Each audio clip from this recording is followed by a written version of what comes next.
Good morning, everyone. It's great to be together and to have our counties all in one place in our cities. At this time, I would like to convene our MCE special meeting.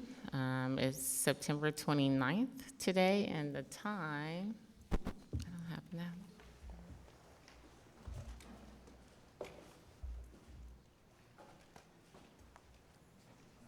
It's 9:27 p.m. Madam Clerk, would you please call roll? A.M., sorry about that. Good morning, everyone. Belvedere. Present. Benicia. Here. Concord. Here. Contra Costa County. Corte Madera. Here. Danville. El Cerrito. Fairfax. Here. Fairfield. Lafayette. Larkspur. Here. County of Marin. Here. Martinez.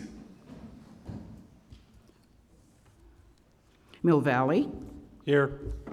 Moraga. Here. City of Napa. Here. County of Napa and 4 Napa cities. Here. Novato. Oakley. Pinole. Here. Pittsburgh. Here. Pleasant Hill. Richmond. Ross. Here. San Anselmo. Here. San Pablo. San Rafael. Present. San Ramon. Here. Sausalito. Solano County. Tiburon. Here. Vallejo. Here. Walnut Creek.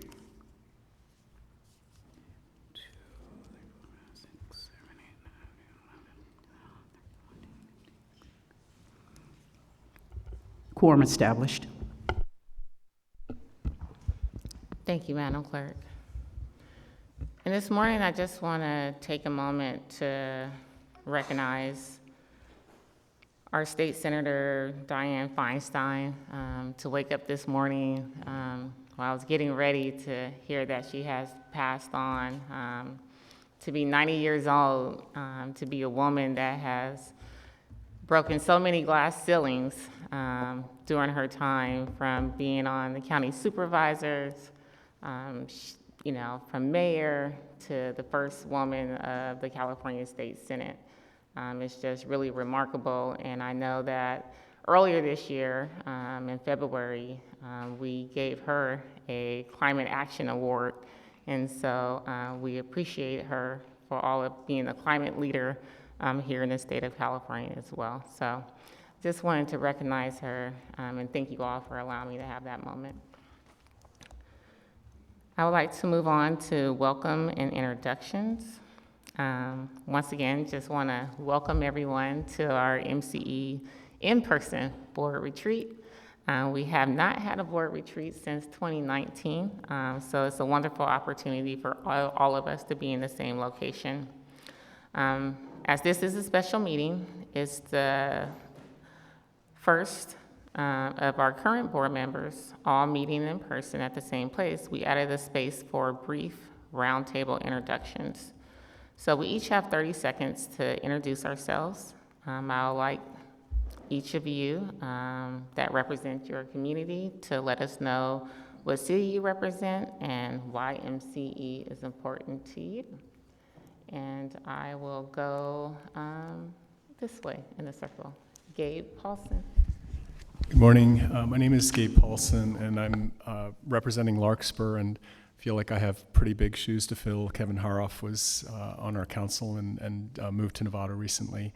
I'm really fascinated by the topic. My background is in physics, and energy policy has always been something I've wanted to do. I'm also daunted by the number of people here. The biggest JPA I'm on is MWPA with 17 people, but I'm looking forward to meeting everybody. Thank you. Good morning. My name's Carrie Birdseye. I'm here representing the city of Benicia. I'm a fairly new board member. I was elected to city council last November. I have been a big fan of MCE. I was on the Citizens Advisory Panel to bring MCE to Benicia many years ago, and I'm just thrilled to be here. Climate action is my game. I live every day to ensure a safer future, and so I'm really happy to be here. Thank you. Hello, good morning, everyone. I'm Devin Murphy. I'm the director representing the city of Pinole. I also serve as mayor of Pinole as well. I am happy to be here. Great to see everybody. I've been on the board since 2020. And at that point, it used to be that I was one of the newest members of the board. I am now somehow not one of the newest members. So that is fun. So glad to see everybody and always happy to be here. I also serve as the technical committee chair that used to have 8 a.m. meetings. We no longer have 8 a.m. meetings. So if anyone's interested, I know we have a upcoming meeting coming up where we're talking about those committees. So please join us. Ryan Gregory, Napa County Supervisor. I represent the county as well as 4 of our cities. Beth represents the city of Napa. Before being elected in 2016, for the first time, I was a full-time civil engineer, so I love projects. I love talking about getting things done and seeing them get done. So very new, joined this year and still learning, but really glad to be a part of this group. Thank you. Good morning, everybody. Eli Beckman, Vice Mayor of Corte Madera. Like a lot of my colleagues here, I wanted to join the MCE board and represent my city on MCE because I feel that climate change is the only existential threat that our city faces, and the work that MCE does obviously gets right to the heart of that issue. Since joining MCE, I have learned of ample new reasons to be really excited about the work we're doing here. Quick love letter to Don and the entire MCE team. I'm just continue to be blown out of the water by the amazing work you guys do and how professional you are and how you approach that work. So it's truly inspiring to work with you, and I appreciate it. Thank you. Beth Painter, Vice Mayor for the City of Napa. I joined the MCE board in February of 2022, so also relatively new. My background is in land use and planning, so I also bring sort of this notion of trying to get things done, and MCE is just such a model for how that happens. So appreciate that and what we can all bring back to our communities. That's real boots on the ground work. Thank you. Kerry Hillis, Town of Moraga. I have worked on climate and energy issues since I was a young staffer in the state senate some time ago. Also, I was a consultant to a large publicly regulated utility, so I had some knowledge of energy issues prior to getting elected.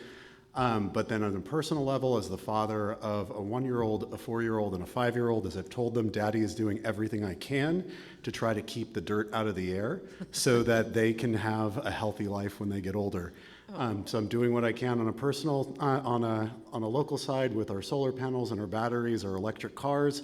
But this is the other part that we can do to try to help keep our region healthy. Now, Carrie is the best dad ever. My name's Holly Thier, Tiburon Town Council, and I first want to give a shout out to our staff at MCE, led by Dawn, and I want to say that it is so great to see your faces. I listened to you on Zoom for many years, and I was in awe of how professional our staff is and how dedicated and determined each member is to do their part for climate change. I'm a part of this board because I believe right now we have to act now to save our planet.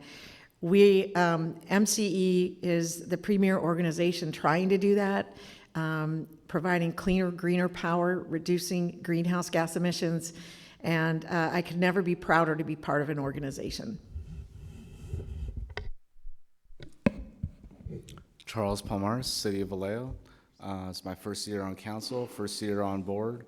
I'm really excited to be part of MCE. I want the city of Vallejo to be a flag carrier for sustainability, resilience, and climate action in the county and the Bay Area. Thanks.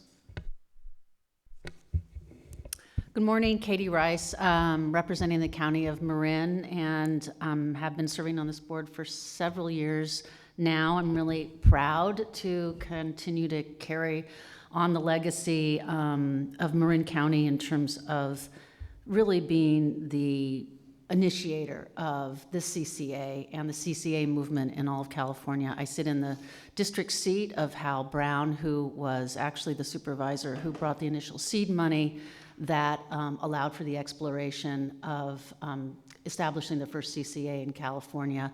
And it was also his door that was knocked on by Rebecca Collins, who was an advocate who way back when saw the promise of AB 117 and the CCA movement. So just really happy to be here, continue to be really amazed and inspired by where MC has come and gone and how they continue to lead amazing staff, as other folks have said. The programs that you're modeling continue to influence clean energy across the state and beyond. So happy to be here. I'm Eddie Bursan, Vice Mayor of Concord. I'm also here with Laura Nakamura, my alternate. I got first involved, I brought MCE to Concord, and quite frankly, it was because I'm tired of the power relationship, and I don't mean electric, in this state. I'm tired of dealing with those who would plunder, gouge, and extort, known by their initials, and therefore, I wanted to see a change, and I consider the going green as a very good spear point to accomplish both those items. Thank you. Barbara Kohler from Fairfax. I have been on the board about nearly 10 years and honored to do so. Fairfax was one of the founding members of what we now call MCE, and really honored to carry on from the folks who stood before me, Lou Tremaine, who was one of the real founders. And, you know, I feel very fortunate to represent our town on this board. There are so many cutting edge things that we're doing, and MCE under Don's leadership has really forged a way for California. And so we continue to be leaders, and I'm really proud and honored to be part of that in a small way. Thank you.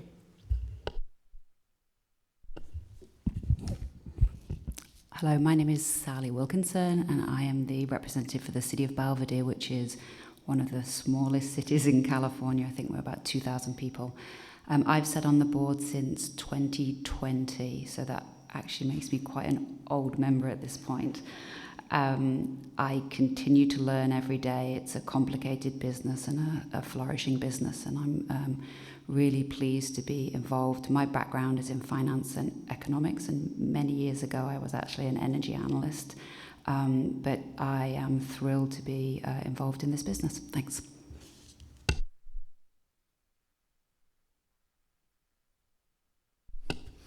Yes, hi, I'm Bill Kircher, current Vice Mayor of Ross. And environmental protection and conservation has been my #1 priority since about my college days.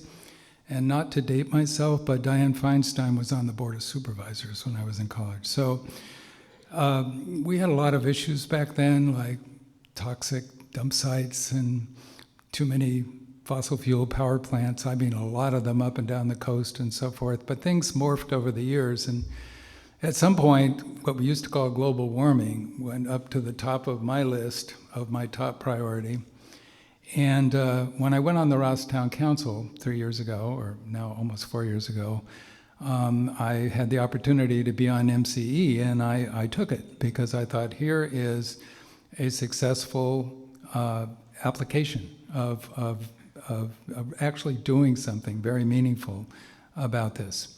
And so this will be, I think, starting my 4th year on the board. Unfortunately, most of it's been on Zoom, so really happy to be here in person and meet you all in person. Thank you.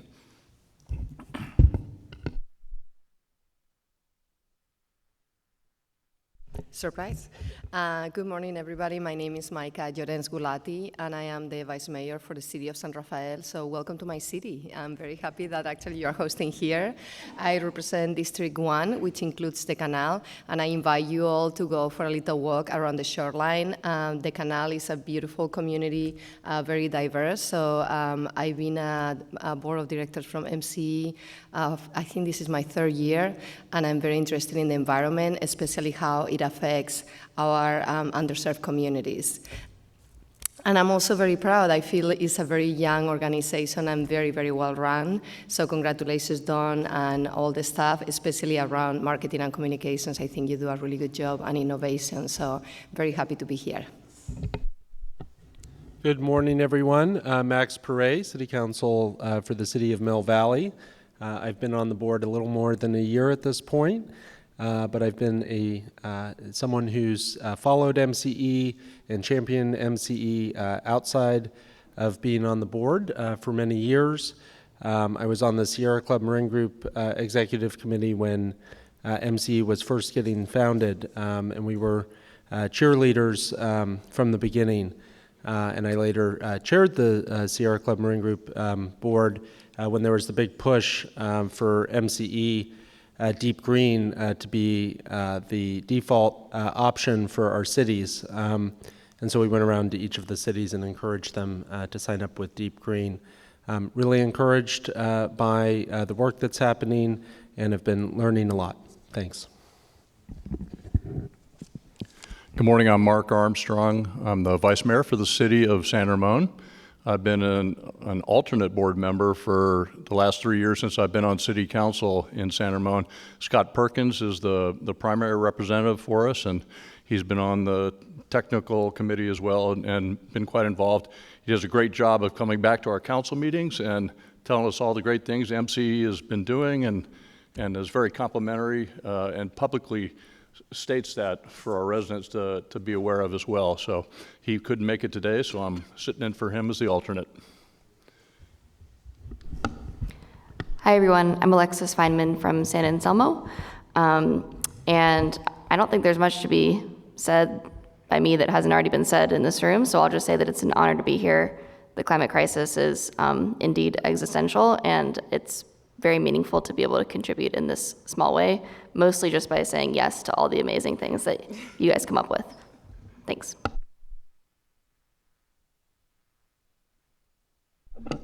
Thank you. And we're ending with me. My name is Chanel Scales Preston. I serve as the mayor in the city of Pittsburgh. I was elected to city council in 2018. And shortly after, I was elected by my colleagues on the board to serve on MCE. I have enjoyed my time since 2019. It's really been great. I continue to learn every single day. And I, really enjoy and pride myself on the things that we're doing in Pittsburgh and how we are doing solar and battery storage and, trying to figure out ways that we can do more of this throughout our cities and counties, but also just having 2 boys of my own, making sure that I'm being a responsible elected official and parent, just creating, cleaner energy for them and for their environment in the future. So thank you. I will now move on to our next item. Item number 4, review the mission, vision, and key priorities. For this item, we have a presentation from a number of our key staff at MCE to review our mission, visions, and key priorities, and to get feedback from the board in these areas. Dawn, I will turn it over to you. All right, thank you so much. It's such a pleasure to be here in person with all of our board members in one place, and we have a lot of exciting information to share.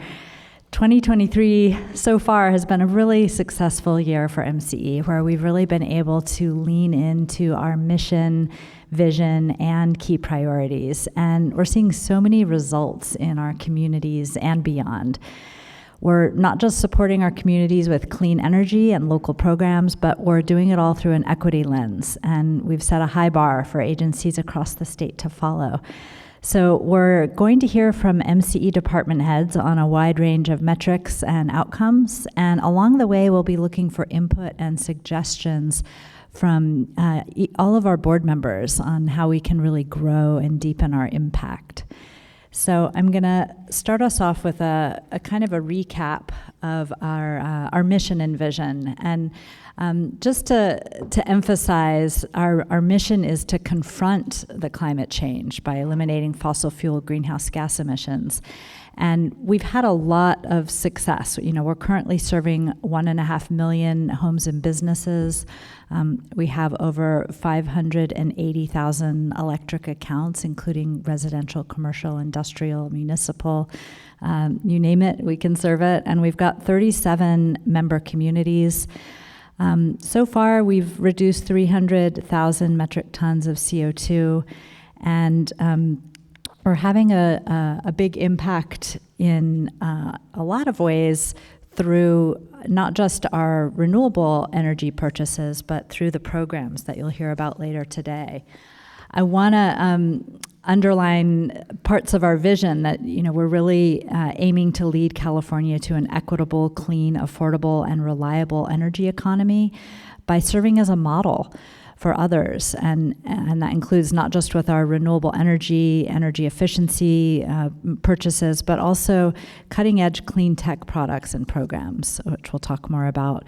We've been able to achieve a 95% carbon-free mix, which is really amazing. I don't think we envisioned that when we launched back in 2010. We are 17 years ahead of the state goals on that front. So that's something that you all can be really proud of.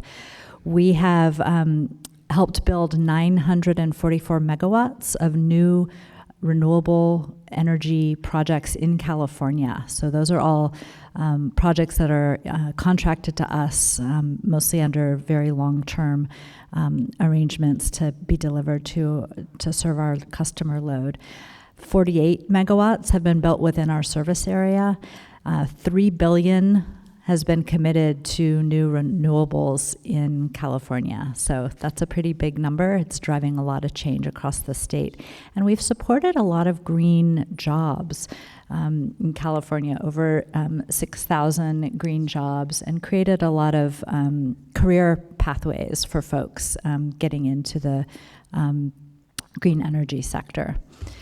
So now we're going to transition into hearing about some of the subsets of MCE by diving into few of our key priorities. And the first one I want to talk about is reducing greenhouse gas emissions with proven and new strategic programs through supply of fossil-free energy products. So we're going to first hear from our one of our department heads, and let's see my clickers. Oh, there we go. Okay, we're going to hear from our customer programs team. Alice Havenar-Doughton is the vice president of customer programs, and I'm going to turn it over to you, Alice. All right, thank you. Good morning. I am going to use the next couple moments here to talk about some of the activities of the customer programs team and how they support our objective of lowering greenhouse gas emissions. And I wanted to just start off with a quick note of appreciation to the whole customer programs team pictured here on the slide, who make all of the impacts on the next slides possible. Oops, I don't know how to do this. Oh, there we go. Okay. So starting off with our EV and EV charging programs, we have several initiatives to support the adoption of EVs in our service area, including incentives and technical assistance for EV charger installation, rebates to help our low-income customers purchase electric vehicles, and managed home charging to help shift the time of EV charging out of our peak hours. To date, we have funded over 1,000 new EV ports in our service area at workplaces and multifamily properties, and we have an additional 950 in some phase of planning and construction, with 80 new ports having been completed in the first half of this year. We have more than 1,800 customers signed up for MCE Sync, which is our managed charging app. That helps shift 90% of that EV charging out of our 4 to 9 p.m. peak hours. And in doing so, helps our customers save an average of $170 a year on their EV charging. And then lastly, to date, we've helped 421 low-income customers purchase an electric vehicle. And this year, what has been particularly exciting is launching our new point-of-sale EV rebate program, where our customers can visit a dealership and get that rebate right off the cost of the vehicle, as opposed to having to purchase the vehicle and then come to us after the fact for a rebate that they would receive in the mail. So that is going gangbusters. We have about 30 dealerships signed up and more expressing interest every day.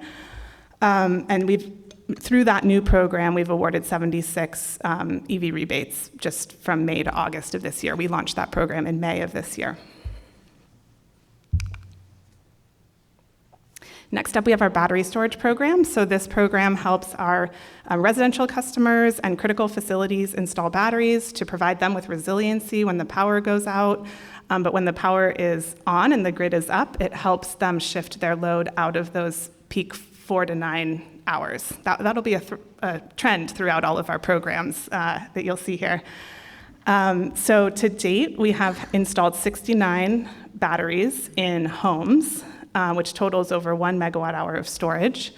And we have 21 critical facilities, which are in various stages of having completed a battery installation or still working through the process. And when all of those are complete, will total 4.4 megawatt hours of storage. You can see some of the examples of the types of critical facilities here, including medical clinics, food banks, schools, community centers, and fire stations. Currently, our program is paused while we work through kind of that backlog of getting those batteries installed, but we do anticipate reopening our non-residential program offering later this year because we received a federal earmark to support that work. So as soon as we're through that process, we'll be able to bring more critical facilities into that pipeline. Next up, Peak Flex Market is our program specifically aimed at shifting energy use out of our peak hours. And so this program compensates our customers for any actions they're able to take to shift their usage out of peak hours during the summer months, or in particular when Flex Alert events are called. And so those are the days where the grid is most constrained, and shifting power out of those hours really helps avoid blackouts. So I have the results from 2022 up here. The 2023 season isn't complete yet. We are still in the summer season for that. But last year, we had over 2,000 residential customers enrolled. The types of measures that they were using to shift their load included solar and storage, smart thermostats, and EV chargers. We had 35 non-residential customers. And last year was a very active year for Flex Alert events, so there were over 55 Flex Alert hours that we shifted power out of. This year, there haven't been quite as many. Actually, there haven't been any. But we have slightly increased enrollment, and we've done a few test events to kind of make sure that that capacity is still there and keep our customers engaged. And then lastly, the kind of largest group of programs, both from the funding amount to the number of years that we have been running them, is our energy efficiency programs. So these are just some highlights from January to June of this year.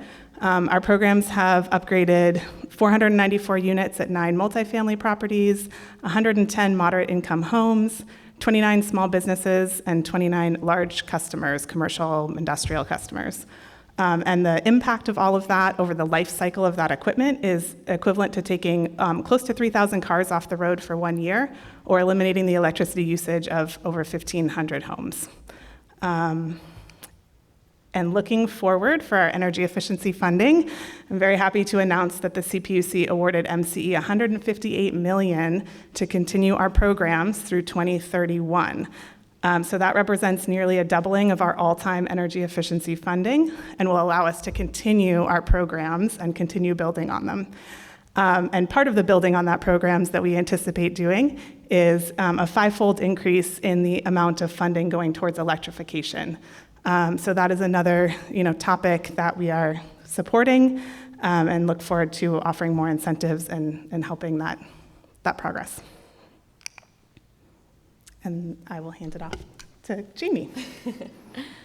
Hi, good morning, everyone. I'm Jamie Tuckey. I'm Chief of Staff at MCE, and I am filling in for Zay Perrin, who is the Director of Customer Operations. He couldn't be with us today because he is sick, but I'm honored to get to share some of the work that his team is leading at MCE. They are responsible for our MCE Service Center as well as our billing interface with PG&E.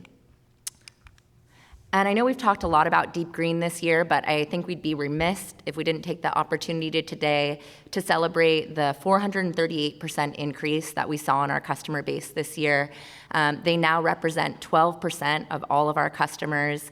And I think a really wonderful thing about this is that your board voted to remove the Deep Green premium for all of our lower income customers. So we have 8,000 customers who are on lower incomes who do not have to pay the additional premium but still get Deep Green service. And to date, they've saved $300,000, and annually they'll be looking at saving closer to $450,000.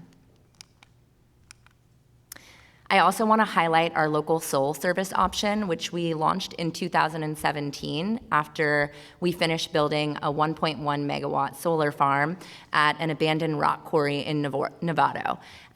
Local Soul is a really neat project or program. It serves as a bridge for customers who are interested in solar and would like to have it, but for whatever reason aren't able to have it at their own home.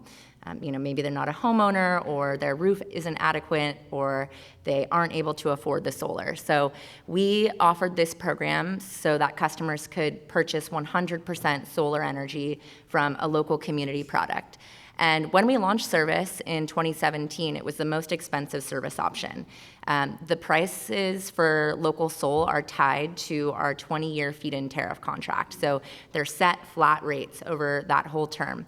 And when we launched it, we said, okay, yes, this is definitely more expensive, but over time, it should get more competitive. And this year, 6 years later, it is actually now our lowest cost service option for customers. So we're really excited to celebrate that. And this is a smaller subset of customers because it's linked to this specific project. And we had room to fulfill the capacity this year. And so what we did is we invited 150 customers who were located in our state designated disadvantaged communities and on low incomes to join this program and be able to get the 100% renewable at a significant discount. So they're saving about $100 a year. We also have our Green Access program that we launched in 2021, and this is another 100% renewable option, and it comes at a 20% discount. Customers who live in certain zip codes through the Calenviro screen become automatically eligible based on their income, and today we have 3,200 customers who are enrolled in this program. They have saved over $830,000 to date, and we will be continuing to enroll customers in that program as there's churn and more capacity for them. And the last thing I want to highlight is our MCE Service Center. So we were so proud to bring our service center in-house last year. This was a really big step for us, and we've been doing some really great work. We've also been really busy, the call center team. So we've seen a 21% increase year over year in the inbound calls that we get, just under 2,000 inbound calls every month. And our team is providing excellent service. We've reduced call times by 40% to just under 6 minutes. So we can get people on the phone, help them with what they need, and send them on their way.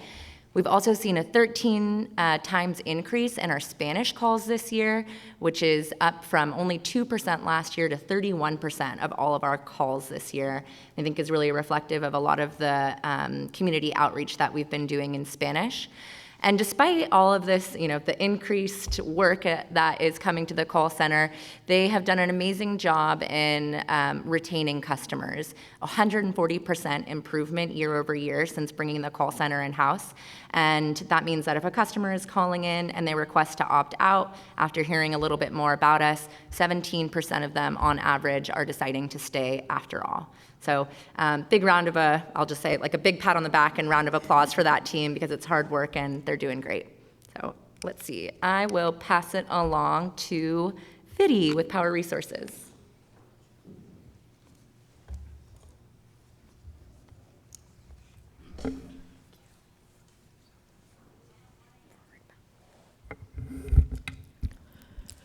Good morning, everyone. My name is Vidhi Chawla, and I will be representing the Power Resources Group today. So let me just start with a little bit of introduction of my team. So the Power Resources Group at MCE is focused on meeting MCE's ambitious renewable and carbon-free targets through strategic procurement that maximizes benefits for MCE's customers while trying to keep costs as low as possible. MCE currently has over 160 renewable, carbon-free, system energy and resource adequacy contracts that this team manages, with a notional value of a little over $4 billion. So it's a huge responsibility, and our target in the next 10 years is to procure on an average about 1,300 gigawatt hours of new renewable energy on an annual basis. So with that introduction, I would today like to talk about a few of our procurement challenges. 2023 has been a year of many challenges for the procurement team, and I would just like to highlight a few of those, the main ones, for you all today. So I would like to start off with the regulatory environment. In addition to meeting MCE's ambitious goals, we're also regulated by various state agencies. And the Power Resources team has to make sure that the resource procurement that we're doing is not only aligned with MCE's targets, but is also meeting the requirements set by these state agencies. And most of these requirements are focused on meeting the reliability of the grid and the overall decarbonization goals of the state. I would like to focus on a couple of examples here of what these regulatory mandates are. So the first one that I'm using as an example is the IRP procurement mandates. A lot of you may have heard about the midterm reliability mandate over the last couple of years. My team has been talking a lot about that. And basically, the midterm reliability mandate requires MCE to procure resources and bring these resources online in specific years with specific characteristics. And that in itself is a challenge, but then when you combine it with the MCE's own goals, it just becomes a bigger challenge for the procurement team. And then I think another example of the regulatory mandates is also the resource adequacy slice of day. This is a really complicated topic, so I'll just talk about it at a high level, but there are ongoing changes for this resource adequacy requirement, where MCE will now have to procure RA that matches its hourly load. So it just complicates things even more. So I think overall what I'm really trying to say here is that these specific mandates not only make it hard for the team to align resource procurement with MCE's goals and the procurement mandates, but what it also leads to is an imbalance in the market between demand and supply. And what that really means is I will show you some data to note what kind of impacts it can have on the market. Oops. So I'm going to be using the next few slides to present some analysis that was recently conducted by the CalCCA group. And this is basically trying to show the impacts some of these procurement mandates have had on the energy markets. So the first graph here basically shows the impacts on the resource adequacy market. And what you see here on this graph is a red line and then two blue lines. And the red line is basically aligned with the left-hand axis, and the blue lines are aligned with the right-hand axis. And on the bottom, what you see is a chronology of different years that it would take you through. So what you see here from 2019 to 2021, there's a huge drop in supply for resource adequacy, and this could be caused by many factors, but primarily resource retirements in California. And there's about a 6 gigawatt drop in the net RA supply from 2019 to 2021. And then what you see on the blue lines is the impact of that supply going away. And really what you see is a 2 times increase in the overall system price for resource adequacy. And having said that, I mean, this is just the overall price, but where the impacts are even more exaggerated is, you know, the last few megawatts of RA that are being sold today, and I'm only showing data from 2020 to 2022, those get sold at really, really high prices. And that's what you're really seeing here on the blue line, which represents the capacity transactions for year 2022. That last chunk of megawatts is sold at, you know, such high prices that, you know, it even surpasses what we're calling as the excess threshold, which is equivalent to 1.5 times the cost of a new battery storage. So that's the kind of impact that we're seeing in the markets due to these procurement mandates.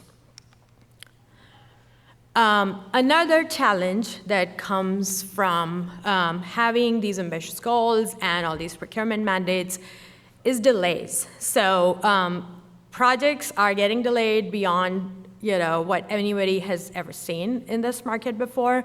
And, you know, when we were coming out of the coronavirus pandemic, supply chains were a big issue, but now we're also seeing significant delays on the interconnection and permitting side. And just to give you an idea what it will take to get to where the state wants to get to, for the SB 100 goals, which is basically a target for 2045. What you see on your right is a bar graph that shows the progression of the required capacity or required megawatts that will need to be installed over time to meet those targets. So what we see in the last 20 years, basically from 2001 to 2021, and where we're at today, we're gonna have to like more than double up in the next 20 years. And that is a humongous challenge. And especially given these delays, it is a very difficult problem to solve on how to get all of these projects connected and producing energy.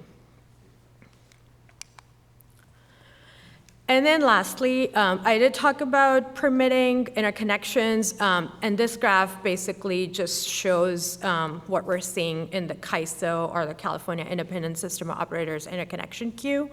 And over time, you know, this queue has also become really, really overloaded, and to the point where, you know, we're seeing almost 240 gigawatts of capacity that applied for interconnections in the latest connection process.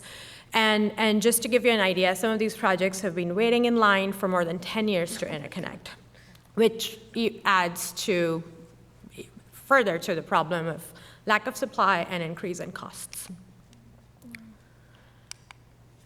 So it's not all doom and gloom, so I do want to talk about, you know, some things that we're working on to move forward from here. So I think for MCE internally, you know, we are continuing to work with our partners, our project developers, and trying everything we can to remove roadblocks, you know, as far as, you know, permitting is concerned, interconnections are concerned, to be able to bring these projects online as soon as possible. As long as they've completed construction, you know, we're doing a lot in that area to bring these projects online. And then I think thinking about it a little more strategically for the long term, I think to just be able to meet MC's own goals, we are looking at more innovative contracting options as well as potential ownership of power plants, so that we're not so dependent on these market variations and uncertainties. And it provides us with better certainty around costs and a stable source of generation for our customers. And then, needless to say, there are many MCE staff from the policy team and the legislative team that are working on long-term fixes that are needed to build and interconnect these generation projects at reasonable costs.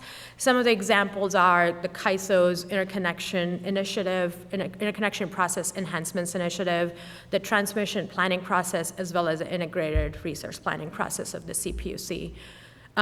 So with that, it concludes my presentation.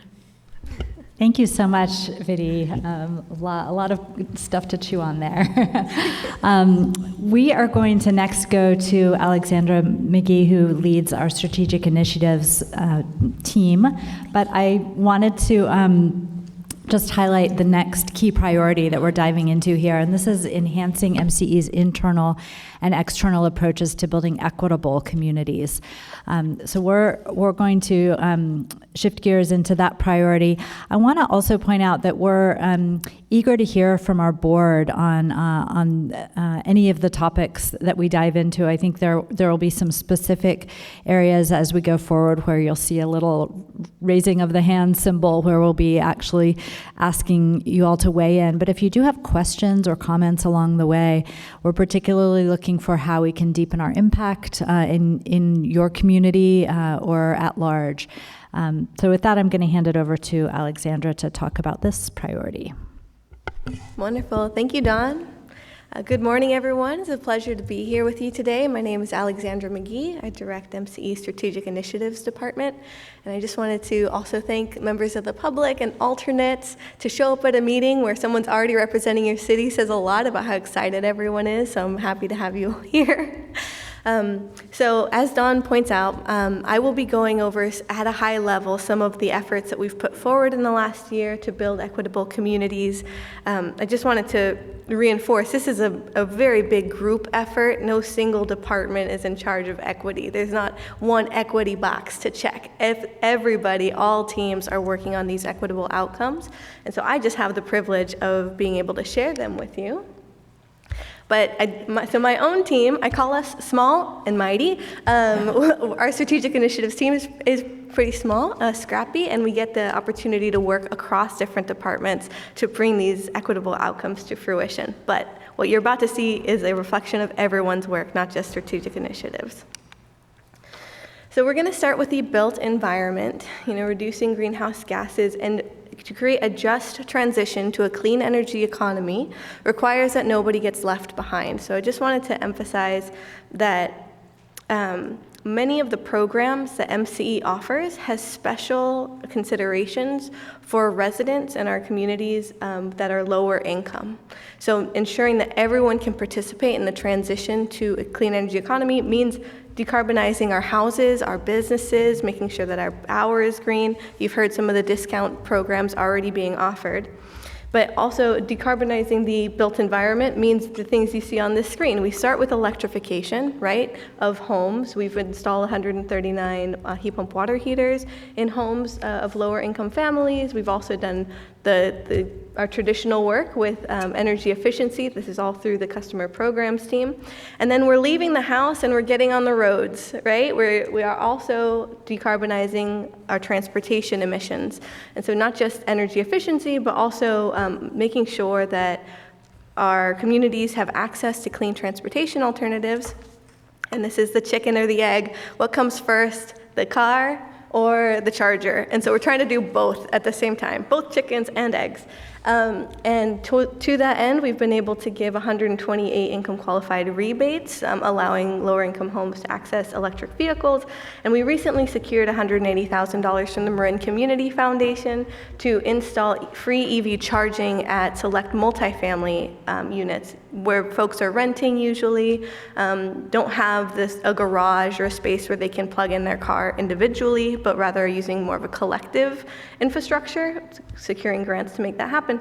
And then finally, we have a very innovative financing offer, 0% loan for income qualified households over the course of 10 years to cover out-of-pocket costs associated with batteries and electrical panel upgrades if they're able to participate in the virtual power plant, which is a pilot happening in the city of Richmond right now. You will hear about later in the presentation. So there's decarbonizing the built environment is important, but you can't do it without people. You can't do it without a strong labor construction team. So towards that end, this slide represents a partnership that recently wrapped up at the beginning of the year. We had a 2-year partnership with Rising Sun, great local nonprofit. Together, we trained 90 trainees with skills associated with green construction, basic and electrical systems, safety on the job, basic arithmetic, things that are pretty common once you're on the job site. And we targeted residents who have barriers to entry or who are underrepresented in the trades. So their demographics are up here. I will just share that we did maybe 5 different cohorts of trainees. One of those cohorts, 30% of the participants had previously experienced homelessness. So these are folks who don't have the networks or the connections to get into the trades, and we're giving them not only the physical materials, right, hammers and a good pair of boots and maybe a card to take the bus to the training center, but they're also then getting the skills necessary and then placed into jobs. So 78% of those grads had immediate job placements as soon as they left this training program. There was another group that was 100% women. Women are very much underrepresented in the construction trades, and there was a group of 100% women as part of this 2-year partnership. So that's an opportunity that just wrapped up. We also have one that's forthcoming. Shout out to the engagement team and the public affairs team. We are partnering with the workforce partners you see on the screen here in order to build a coalition in order to sponsor more trainings like this. So through Next Gen Trades Academy, we are able to offer similar services, similar skill sets, as well as 8 months of career counseling and safety certifications for participants who have barriers to entry into these types of green jobs. And that allows us to meet all of our goals to decarbonize the built environment, right? And it's not just construction, we're also have an internship program. I won't steal Shaheen's thunder. There's some really great data about that internship program. But we're getting the word out through some of our stakeholder partners to get more interest in those internships and more diversity in our responses that way. So that's what we've wrapped up, what we're moving forward to. And learning about climate change and decarbonization isn't just a construction issue. It's also that learning happens in the classroom as well. So one of the things that we've been doing is developing a sort of curriculum around climate change and community choice agencies. These are toolkits, coloring books, videos. What you see on the screen here is a site visit to a Pittsburgh Therapeutic Summer Program classroom, where we share some of the information about the work that we do and hopefully get young people excited. And so that kind of learning it has to be bidirectional, right? It's not just MCE sharing, here's what we do. We also need to hear from our community. So the second bullet here, I'm very excited to share. Yesterday, it's hot off the presses. Yesterday, we got an email from the DOE letting us know that MCE has indeed been awarded this $1 million grant opportunity to hold community listening sessions and a participatory budgeting process to gather feedback from community members to incorporate into our clean transportation investments. Thank you. Thank you. Yes, it's very exciting. So it's us learning from the community and having their perspective influence what sites are most important, what will be most useful to a community in these investments. And then as we explore novel technology, green hydrogen in particular, as well as virtual power plants, we are making sure that we're engaging our environmental justice advocates. These are very cutting-edge questions to be asking, excuse me, about what technology to adopt and at what pace and what type of tech. So we are engaging that as well. I have my eye on time here, so my last slide on this value has to do with supplier diversity. Making sure that everyone benefits includes our business community. So we are ensuring that we're now tracking the expenditures that MCE has with small, local, and diverse businesses. That expenditure has almost 400% increased from 2021 to 22. You'll see on the screen here a bit more of the details. One of the key ways that we inform our business community about the opportunities available through certification in the Supplier Diversity Program is an annual event called Certify and Amplify. Certify your business and amplify your voice. So we had 50% more registrants this year than the last, and we're hopeful that continues. And I believe that brings us to our next priority, so I'll hand to Dawn.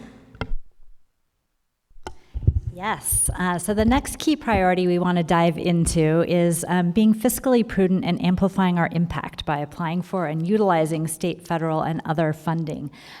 So we're going to hear from Stephanie Chen, I believe, on that. Yep. Oh, sorry. All right, back at you. It's actually a boomerang. It's just going to come right back. Right, I'll get to you, Stephanie. Don't worry. But yeah, let's jump into the next item, which is fiscal prudency and the opportunity to leverage a lot of the additional funding. I know many of you have heard about this deluge of money coming down from the federal government, both through the Inflation Reduction Act as well as the Infrastructure and Jobs Act.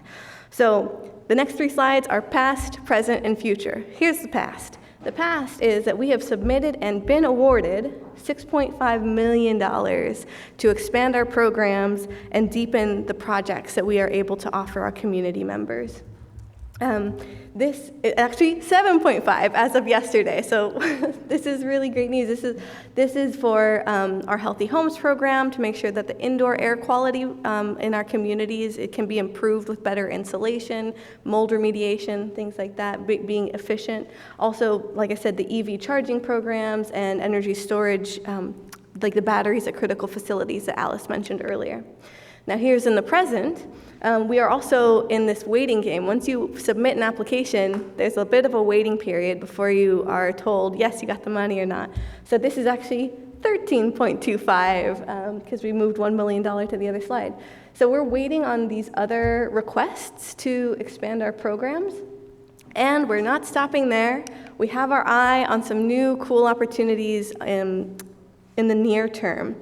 So these are the specific grants that we are looking to target to bring home money for the customer programs team and the power resources team. The first 3, decarbonization and energy efficiency, flex market, and electric vehicles, all those are programs we offer already to the community and are looking to bring in more funds to expand those programs. The final 2, utility scale renewables, renewable scale renewables. That didn't come out right. Utility scale renewables. There we go. That's why I have to talk to Vidi about this. Vidi knows. These are for Vidi's team. These are for programs that are, like they sound, very big. They're front of the meter. This includes things like biomass. I know that Director Perret, also Director Kohler, he made some great connections to us for local businesses who are interested in pursuing this further. And so we're keeping our eyes on finding funding to make that happen, as well as the virtual power plant. Right now it is in pilot phase. We've doing a lot of work to make it successful, and then once it's built, we want to make sure that we can expand it. So keeping our eye on money to allow for that expansion. And I think this is one of our moments where we might pause, because I know that this money coming down from the federal government, it's once in a generation, really. And so I know many of us feel like we're in one of those little tunnels, one of those little tunnels with all the dollars floating around, and you're just trying to get it and come out and be on TV. So I know that a lot of folks might be feeling this way at your jurisdictions, your staff as well. And so I just wanted to pause and get maybe a feel for what kind of grants are you thinking about going after? Can we support you? Can we partner with you? And I'll hand it to Dawn. Yeah, and I'll just add a little bit more for context on this. We are, because there's so many dollars out there, especially on the federal level, but also at the state level, we're needing to be really strategic about what we apply for, because we can't can't apply for every single thing. We want to make sure that the things that we're applying for have a really close nexus with our existing goals, so that we're not, doing a lot of extra stuff that we aren't already equipped to do or isn't part of our mission and vision. Also, we need to look at kind of what is the administrative burden of administering the grant after the fact. Is it what kind of dollar commitment or match will be required for us? So this just gives you a sense of some of the things that we're looking at, and we'd really love to hear input from you all if you think we're going the right direction, if you think there's anything that we're missing, if you think there are areas where we should particularly be focusing that you don't already see up here. So any comments are welcome.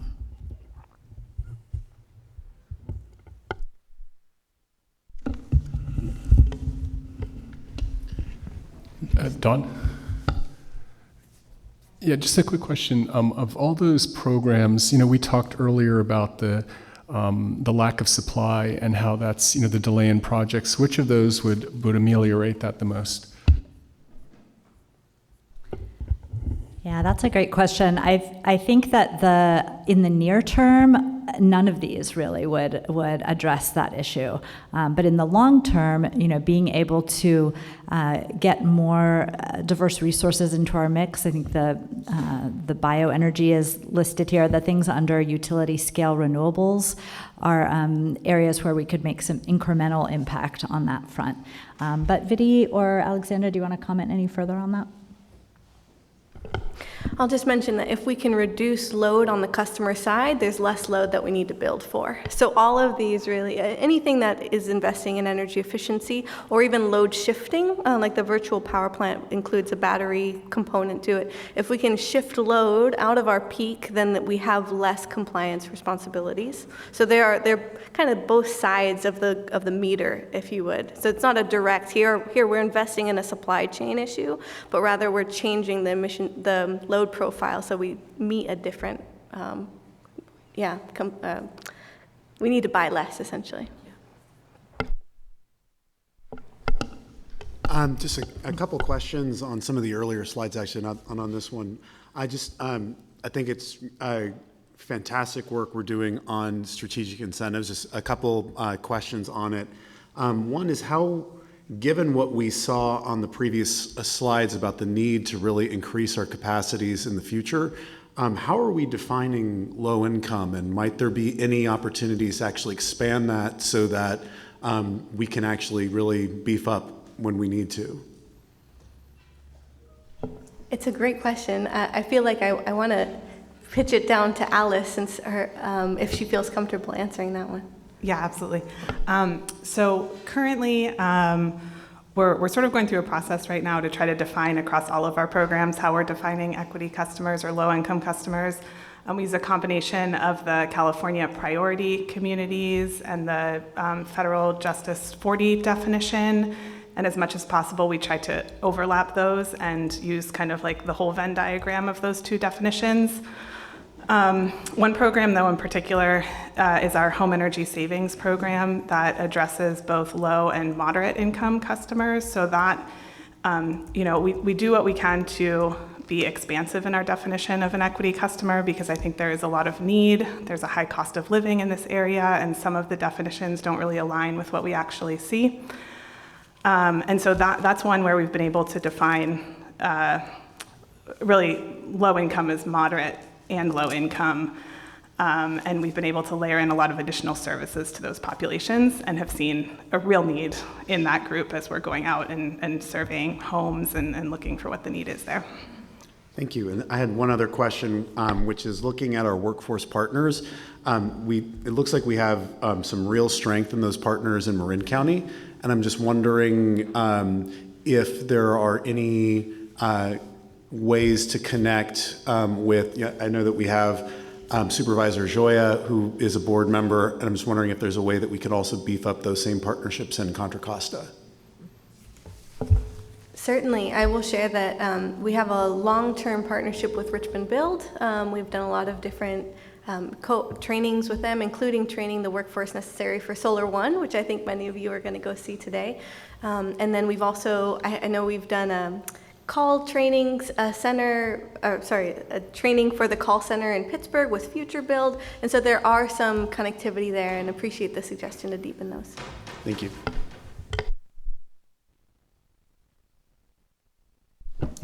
Hi, everybody. Thank you very much. So forgive me, this is going to be a compounded question, but it hits on equity, electrification, and storage. So you may know that last week, the Marin County Grand Jury report on electrical resiliency, It's Time to Do More, was issued, and the Marin County Board of Supervisors adopted their position on this last Tuesday. My reading of the position seems to be that they're pushing more responsibility back to MCE to take on around storage, but it seems like we've deployed most of our funding around storage. And so my first question is as to funding mechanisms as to storage. My second question then becomes around electrification and equity. We know there's equity issues tremendously as we pursue different electrification modalities. Storage is going to be a big part of it in order to sustain the existing resources from the grid. How is MCE, and maybe you can empower us board members with some language around the following. How could you possibly electrify? The grid can't handle it. And so I'd love to hear some thoughts from MCE staff on that. And then the final is the interplay between the RHNA numbers, the Regional Housing Needs Allocation, and electrification. And I'm wondering if we're looking at HUD monies for this as well. It's a huge source of funds as to housing, and I think it's a great opportunity for equity monies as well. Thank you. Yeah, I'll jump in on a few of those. I want to circle back to some of the comments we made about the energy storage program that we've had underway for the last couple of years. We've learned a lot through that program, and the goal really was to pair storage with solar, where there's already existing solar. In some cases, we've gotten involved in helping to fund storage where solar is in the works or being funded by another resource. And we're doing that, we've done that both in the residential sector, but also for nonprofits and critical facilities in our service area. And we're looking to do a little bit more of that, as funding comes into play. But I think you've really zeroed in on, the key role that MCE has in delivering storage and renewable energy solutions through an equity lens. We're definitely doing a lot of that, so I think it's appropriate to be pointing at us to continue doing that, and we certainly don't plan to change our approach. But I think that it's, Alexandra made the great point that all of the things, a lot of the things on this chart here help reduce load. And so when you're talking about can the grid handle it, that's one piece of it. If we can make our load more flexible and make our load responsive to signals to shift away from that evening peak that we have, we're going to be able to have an impact on some of the equation. Our virtual power plant program that Alexandra talked about several slides ago in Richmond is a great example of how we're addressing equity needs at the same time that we're addressing grid resilience. We're really, to take a big picture view, why does equity matter so much to MCE? I think that we've really taken a big picture view, and we know that communities of color and low-income communities have really borne the brunt of the negative impacts of the energy sector in our history and not so distant history. And we want to make sure that as we transition into a clean energy economy, that those communities are receiving the benefits first, or at least on par with others.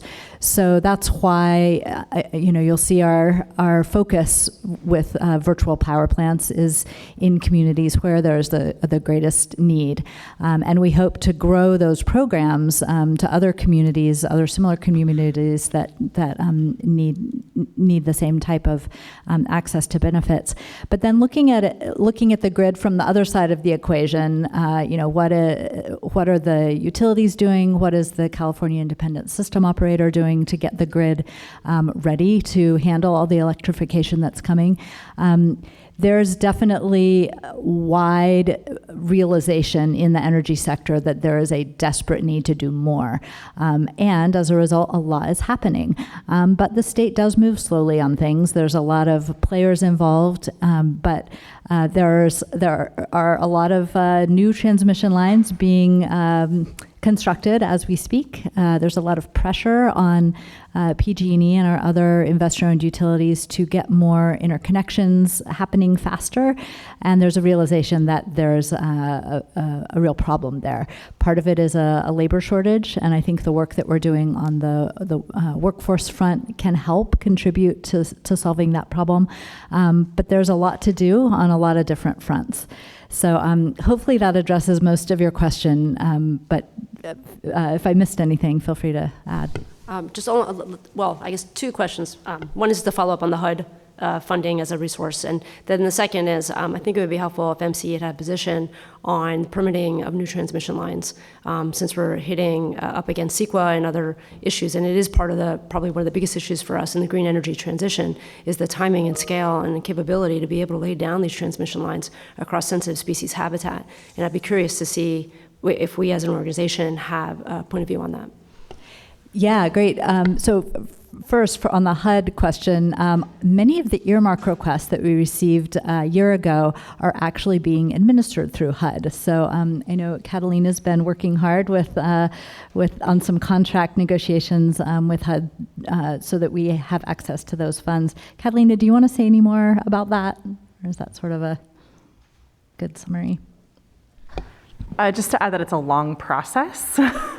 And we've actually heard as of this week that all of the acceptance of the federal funding that you all provided, back in April, they've now gone through their first review. And so we're updating budgets and making sure that we're all aligned. And so I'm hoping that those funds will actually be released before the end of this year. So it's just a long process, but we're working towards finalizing. And I think what you were referring to is possibly new opportunities via HUD directly, because we didn't realize we were applying to HUD when we got those federal earmark requests. That just it was a boomerang also. But yes, there may be some specific opportunities to apply there. We'll certainly keep an eye out for that. And if there's anything in particular that you recommend, feel free to send it our way. We have a great system of kind of analyzing grants that come through, so that would be super helpful. And then your last question about do we have a position on interconnections? Well, we think they need to go faster, and we are weighing in wherever we can on that. We did support some legislation this year. There were some pieces of legislation that were really focused on that, kind of the idea of a basketball shot clock for tracking how long is it taking for utilities to get these interconnections done, kind of upping the pressure on them. We can certainly talk more about that when we get into the legislative and regulatory section. But if you're interested in knowing specifically what we've supported as an organization, we're happy to get into the details on that. Yeah.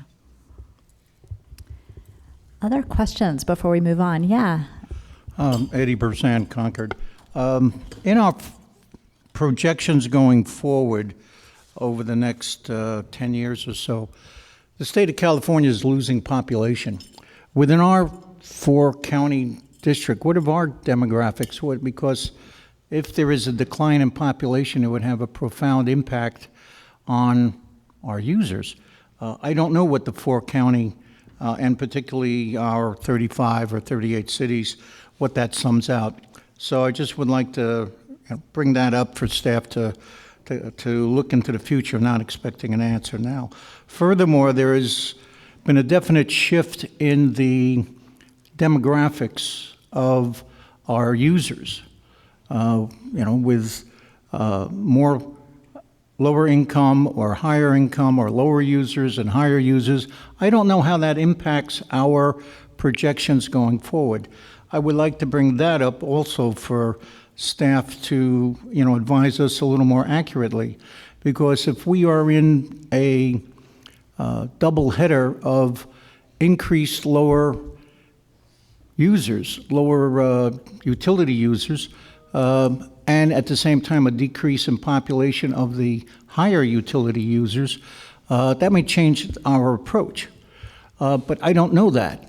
So I just bring that up as a set of questions, and it may show that, hey, we have no problem. We're going to have stable growth, or while everyone else is falling apart, we're going forward. But which would be great to know. But I like to know.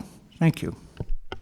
Thank you so much for bringing that up. We will certainly do some looking into the population projections going forward. That's a really great suggestion. I will throw in the information that's stuck in my head from all the energy sector discussions that I'm involved with and events.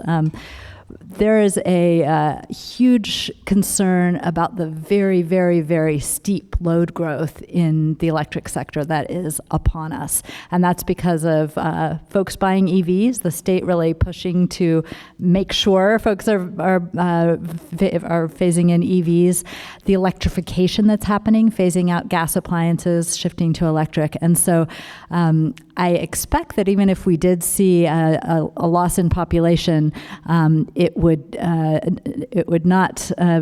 certainly be overshadowed quite a bit by the increase in load that we're expecting to see. And we've done some modeling on increasing load, but I think we can certainly look at the population numbers to see if that's going to have any impact.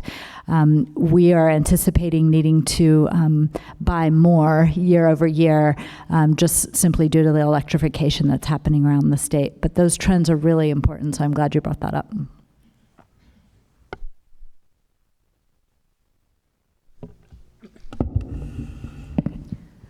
Hi, thank you. I just have a couple questions. One is I wanted to, first of all, call out and celebrate the 438% growth in enrollment in Deep Green. And my question is, do you have a sense for how much of that is just because it's the default or because of increased awareness and interest in Deep Green as an option?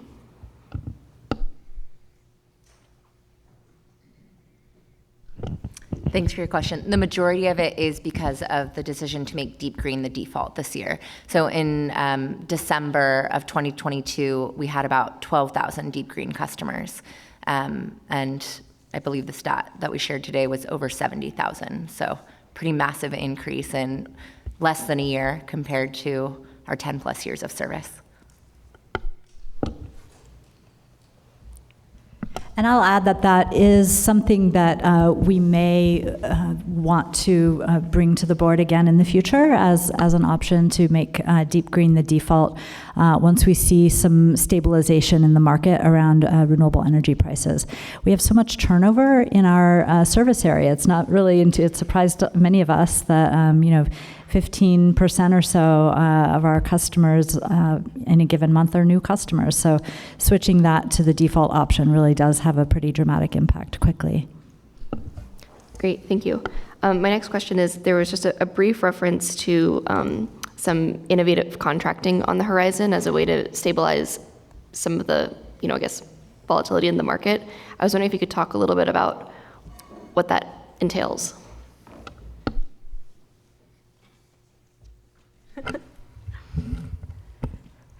I would just start off by saying that this idea is in very early stages, so obviously we're still trying to build upon it. But I think we've thought about different approaches of being a buyer in such circumstances where, there's so many buyers out there and we just happen to be one of them.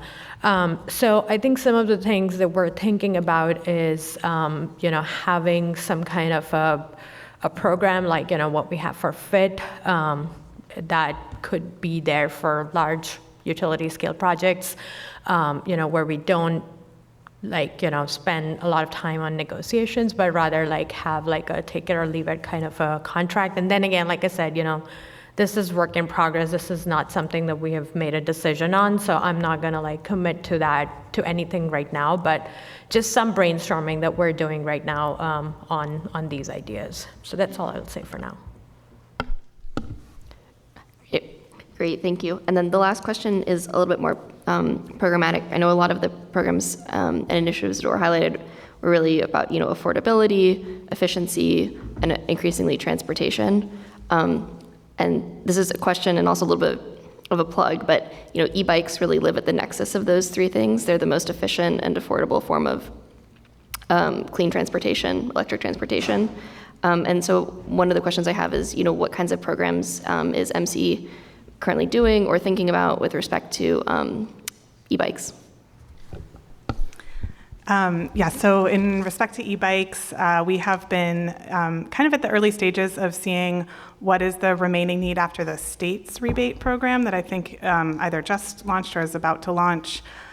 We also have been gathering input from communities on what are like some of the auxiliary support needs. So one example we've been considering is helping multifamily properties build storage, where folks who live on a second floor walk-up apartment could have an e-bike and store it. So we're still kind of at the point of gathering input on where the needs are and where we can best help. Great, that's fantastic. Thank you.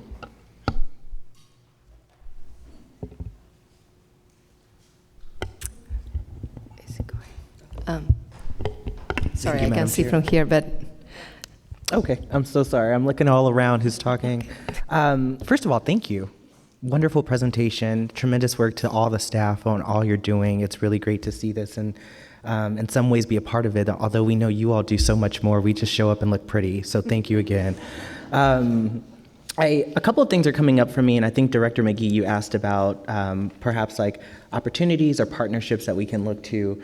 The first thing I wanted to mention is congratulations on the DOE grant. I'm going to assume that's Department of Energy, not Department of Education, although we probably can get another $1 million from them if we try.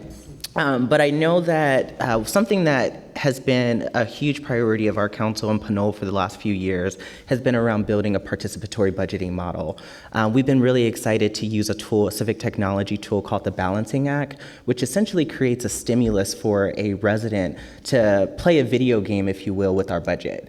I'm suggesting, if you will, to look into that tool. One of the things that is really unique about the tool is it has two what they call modules. One is to create a tax receipt out of how we use their tax dollars. It's a pretty cool way of just reflecting the importance of like how an individual is paying taxes, what their property taxes go to, what their sales tax go to. And I say that because oftentimes I hear from my residents, although I feel like a good ambassador to MCE and the work that we're doing with our agency, there are folks who are still wondering, where does my money go to in MCE? We know where it goes to, you're showing us, but perhaps that could be another tool. What's exciting about this tool is that we really have transformed really the use of public comment. So whereas we used to get 7 to 10 comments about our budget through public comment, we now have received over 200 responses to our Balancing Act tool. So we're seeing some increased engagement. We're a city of about 20,000, so we have a long ways to go.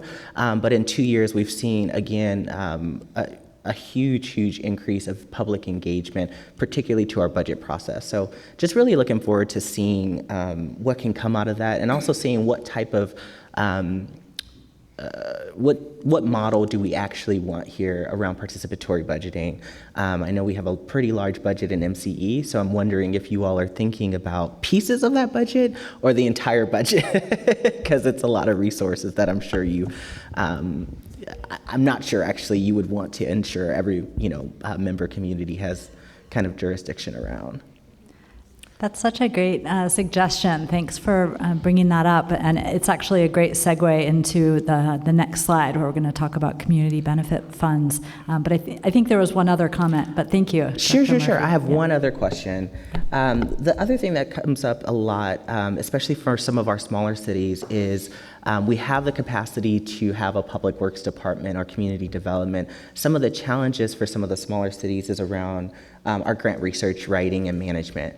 In the city of Pinole, we just took the initiative to hire on a grant research, writing, and management firm to support with IRA work, but also perhaps other state funding opportunities.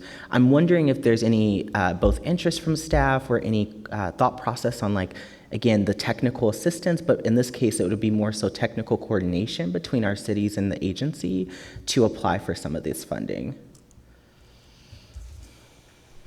Certainly, and thank you again for the Balancing Act. We will look into that.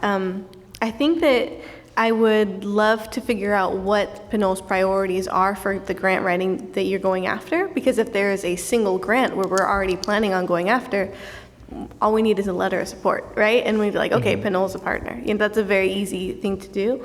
In terms of kind of sharing, we're also learning a lot in the process. Like I said, it's our first foray, so there's a lot of lessons learned that I think that we could share. I'm happy to set up a meeting with your staff or this new grant writer to go through what we've learned together. There was also maybe a mention of the direct pay option in the IRA for that innovative financing that we're looking into and trying to wade through the weeds, and happy to share some of those with you as well. Solid, thank you. And you all have mentioned this before, just a last follow-up, but we, over the next 3 years, have invested about $1.3 million in funding for conservation, storage, and energy generation for our city hall, our library, and our senior center to really modernize those facilities. I know that is like a small droplet in the bucket, but again, that's a big step forward for us. I'm going to throw out a term that I know you all have said before, but microgrids. Just wondering, like, what does that process look like? Does that feed into any of these horizontal funding opportunities? And how can a small but mighty city like Pinole benefit from partnership with you all to build a microgrid in our city?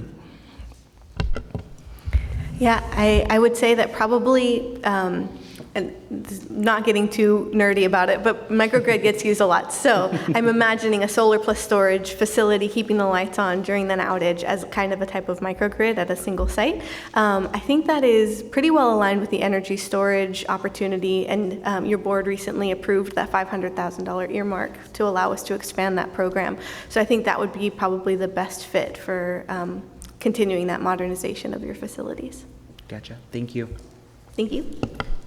Director Galati? Yes, thank you.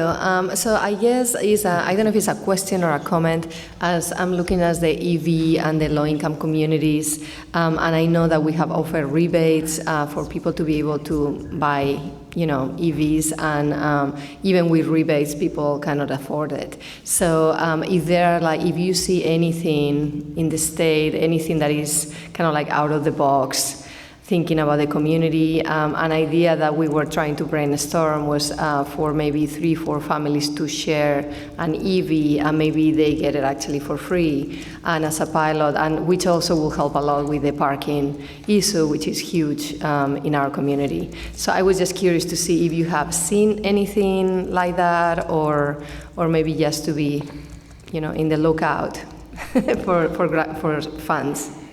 I see Alice lit up down there, so I'll let you share.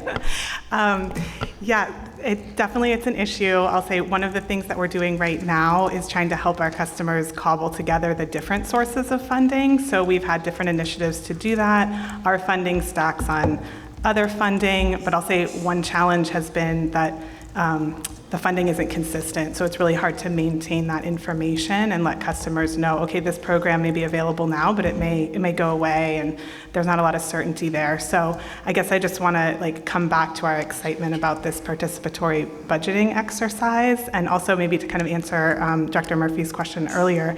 It's specifically focused on how we're spending our electric vehicle funding, so both for chargers and access to vehicles.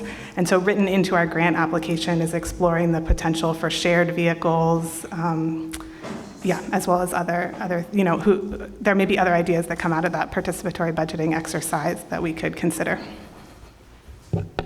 Director Thayer? Yes, thank you, Chair. I actually just had a comment for staff. I just could not let the moment pass. Our actual mission is that we confront the climate crisis by eliminating fossil fuel, greenhouse gas emissions, producing renewable energy, and doing all that while creating equitable community benefits, which I know we're getting to next. But I am in awe. I'm just going to read a few highlights. 70,000 deep green customers, 70,000 plus deep green customers. I remember when deep green first came on the market, that we saw a 438% increase in customer accounts since 2022. This organization has taken 2,873 cars off the road, eliminated electricity usage for 1,502 homes, 1,000 plus EV chargers, 421 EV rebates. Not only that, but has managed to get funding, including the recent $158 million awarded from the CPUC in 2023. So again, I'm going back to why I'm at this organization, why I'm a part of it, because we are doing our job and meeting our vision in reducing greenhouse gas emissions. And I really want to thank our staff. Your faces are amazing to see, and your work is something that I will forever be proud of. So thank you for all of your work. And actually, let's just give a hand to staff.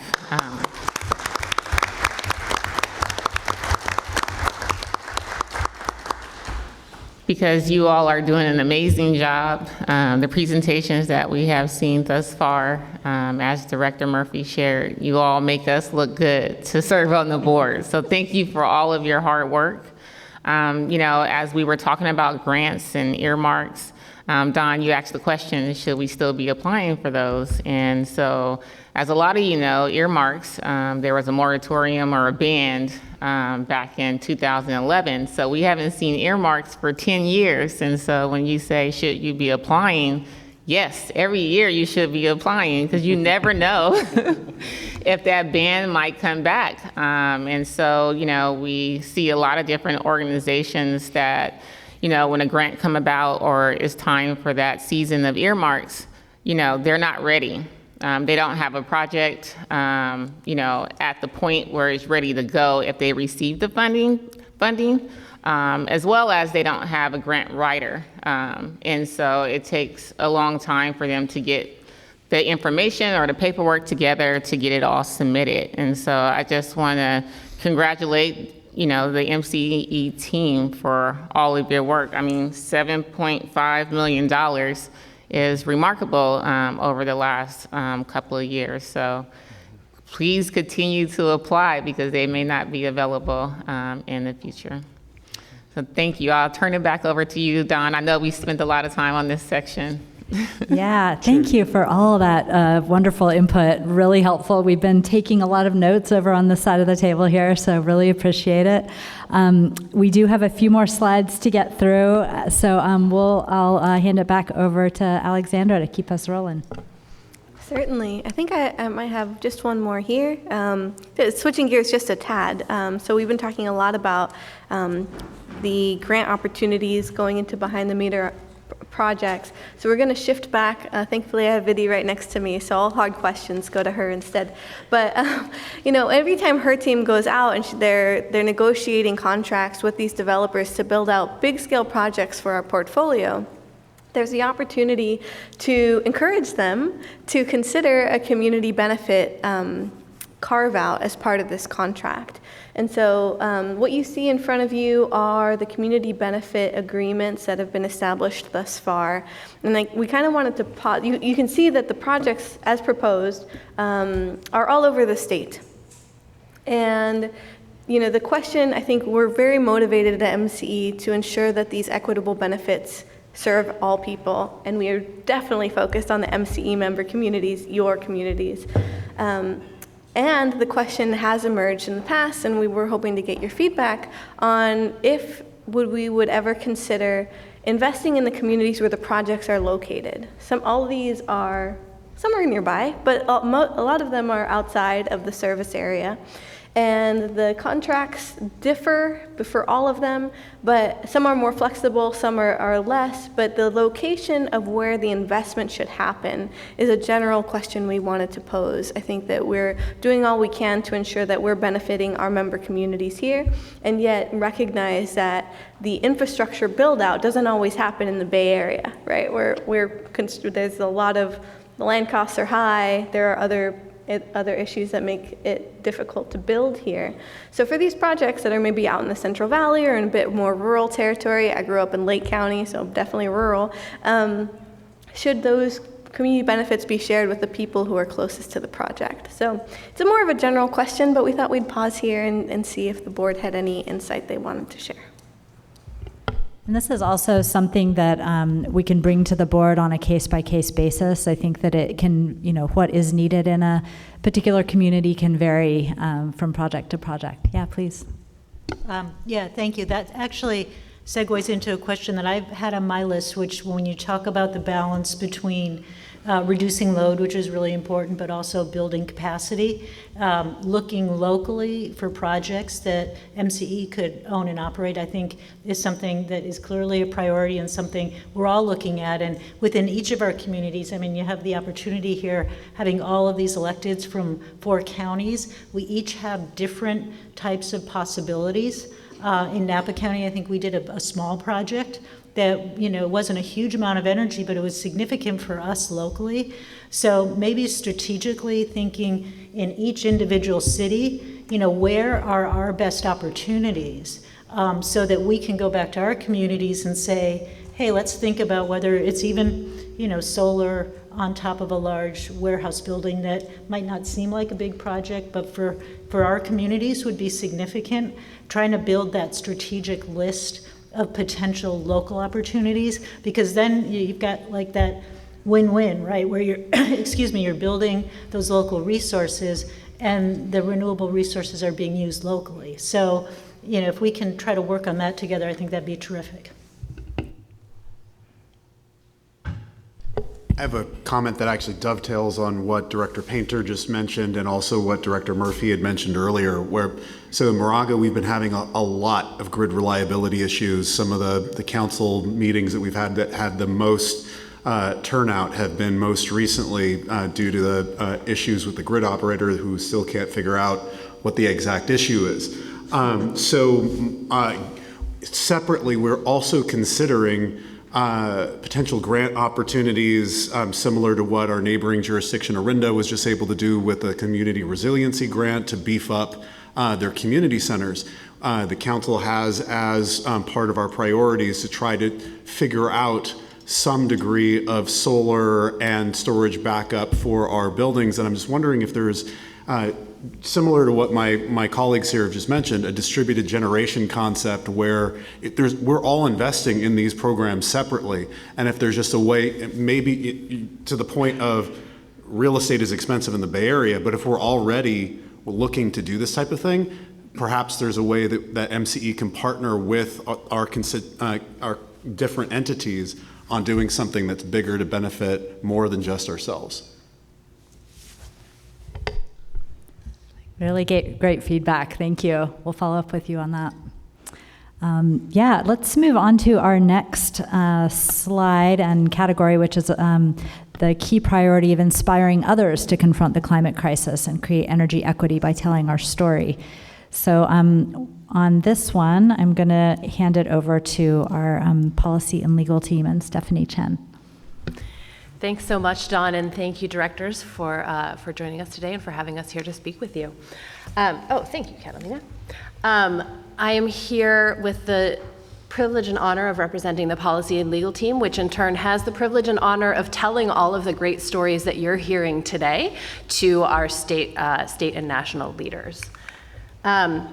So our work, both in Sacramento and with state regulatory agencies, and we'll focus on the state today because that's such a more active arena for us. But our work there focuses not only on specific bills or specific regulatory proceedings, but also on telling the story of our successes and our impacts so that our state leaders see in very sort of tangible, real, steel in the ground impacts in the community terms, the unique role that MCE plays in this clean energy transition.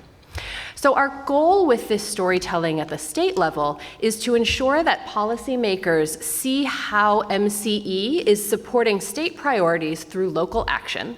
They see that we're really good at it, and that CCA autonomy and our freedom to do what we do best is really key to making all of that happen. We have been around long enough. We're sort of the elder statesperson of the group at 13 years of age.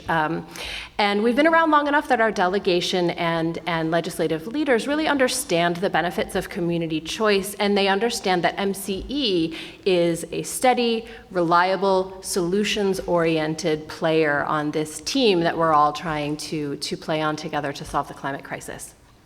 So, one example, we saw the benefits of this reputation earlier this year with AB 1373, which I think many of you have heard updates on through the course of the session. This is a bill that, among other things, creates a central statewide buyer at the Department of Water Resources for a limited set of really massive, novel types of projects like offshore wind. And at one point in the debate earlier this year, the PUC was attempting to carve out a large additional chunk of authority to direct IOUs to procure any kind of resources on behalf of CCA customers. And that, of course, as we know, is a real bright red line for us being a CCA. And our reputation for getting it done when it comes to reliable, renewable procurement, along with the rest of our CCA colleagues across the state, really helped CalCCA, our trade association, keep this expansion out of the final bill as being unnecessary and an infringement on what we do best and what we are statutorily empowered to do. And we also were fortunate enough to see that several MCE legislators spoke really confidently and consistently for the need to preserve CCA procurement autonomy outside of this very limited set of exceptions. So we had some real powerful champions who came through for us this session, as they do every session. And I will actually leave that as a teaser for next week's XCOM meeting, where we will do a legislative debrief and get a little bit more into the details of that bill and others. So tune into that conversation if you'd like to learn more. Budget advocacy is actually also another great opportunity for us to tell our story. One example came up last year when the state created an equitable building decarbonization program. And as you've heard from my colleagues to this point, that's a big focus for us, both in terms of the equity piece and the decarbonization of our buildings piece. And when that program was introduced, we were able to say, oh my gosh, this is a great idea. And we know this because we have been doing this for 10 years with a specific equity focus, with a specific decarbonization focus. We would love to share with you our lessons learned and our best practices. So that is a great way not only to support state priorities, but to also show what we are doing in our local communities.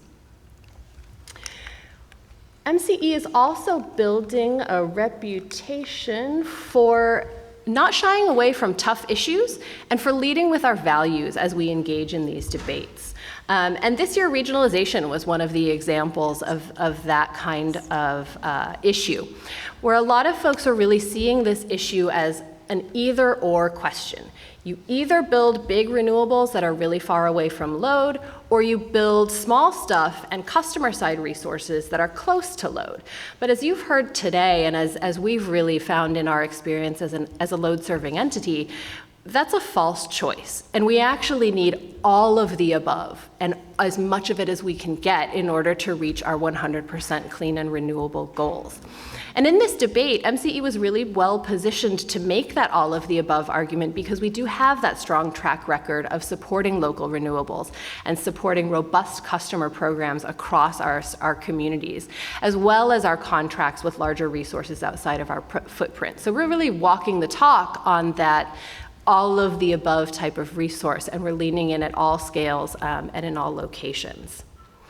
Our responsible biomass procurement principles are another great example here. Biomass is a complex issue, and sometimes it's controversial, but it's also increasingly visible as we're trying to figure out the best ways to handle our organic waste, be that through 1383, through forest management, through reducing open burns in agricultural communities. And biomass has an important role to play in the life cycle of those waste streams. And our principles not only help us figure out what to do with our potential future procurement decisions, but also really demonstrate to our communities and our partners the way that we are leading with our values. And we are viewing that as very much an open process where we are consistently looking for feedback, because we want to make sure that we're always on the cutting edge of what is responsible in that area. We also want to inspire policymakers and get them excited. And honestly, the work here that that we do in this area is made fairly easy by the work of my incredible colleagues here, as you're hearing today. We just get to tell the story of all of our programs and our community engagement work and show how all of these local projects roll up to support statewide goals. And these listed here are just some of the examples that land well with policymakers, and you've heard about them, so I won't go into too much more detail here, except that to say that in particular with the VPP and with our efforts around equitable energy efficiency and electrification, those I personally think resonate with state legislators and state policy leaders, because as you all well know, you're not all trying to solve just one problem. You're trying to solve multiple problems at the same time. Climate change, affordability, health and housing, public health, all of these are touched upon and benefited by the kinds of programs that we're looking at here. So when we're talking about these, we're not only talking about the energy benefits of our programs, but we're also talking about non-energy benefits, and that really, I think, demonstrates the community roots and the community-oriented values that MCE operates on day in and day out.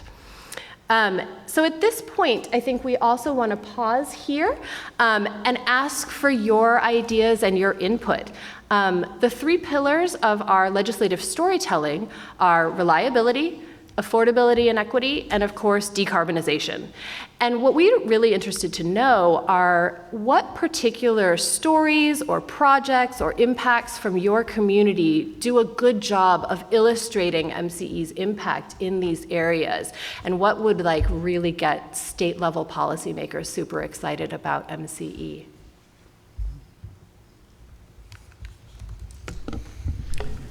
Sorry, I had some of the good coffee this morning. As a former, and this is not quite in line with the framing, Stephanie, that you mentioned, but it was just something new guy question. So as a former legislative staffer, this is the time of year where, after recovering from end of session, we would start casting out for bill ideas. So the question I have is, do we sponsor bills? And so just knowing that there's reoccurring issues that seem to be coming up with the existing framework, especially with the interconnection issues and others, might this be an opportunity for us to, own our own destiny? And are there ideas that we're considering sponsoring for the next year? Excellent question. Thank you for that. To take the first part first, yes, we do sponsor bills. Most recently, 2021, we co-sponsored, along with Pioneer Community Energy, our sister CCA in Placer County, a bill that would give CCAs access, that does give CCAs access to a pot of funds at the Public Utilities Commission that helps support small-scale bioenergy projects in certain kinds, certain categories of feedstocks. We were successful in that. It was authored for us by Assemblymember Cecilia Aguiar-Curry. And that was the most recent time that we have sponsored a bill. Since then as well, CalCCA, our trade association, has also sponsored a bill, which unfortunately was not successful. And that was one that would allow CCAs access to a pot of funds at the Public Utilities Commission that supports transportation electrification. But unfortunately, we were unsuccessful there. Assemblymember Grayson's authored that one for us. So yes, that is absolutely a possibility, and I think there's always a strategic decision as to whether it's an individual CCA priority or a collective CCA group priority for CalCCA to take on. It's certainly one of them. With respect to interconnection, that was definitely a priority for the CalCCA group this year because it's one that's impacting all of us, and I would be shocked if it wasn't a priority again this year because we haven't seen any real solutions. There were a number of bills, and again, teaser for XCOM next week, there were a number of bills this year that made a little bit of impact, but none of them are really a silver bullet, and collectively they're not a silver bullet either. So I think that is going to come back, and I won't at this point speculate on whether CalCCA will decide to run a bill. We're still very early on in conversations there, but I will note that the interconnection challenges really deal with the part of the grid that we don't touch. We touch the generation end and we touch the customer end, and everything in the middle is largely out of our control. Fortunately there, we have the ability to serve as an advocate for our customers and communities, but there's not a lot that we physically can do to address that problem. But it doesn't mean we're not going to try. Director Perry?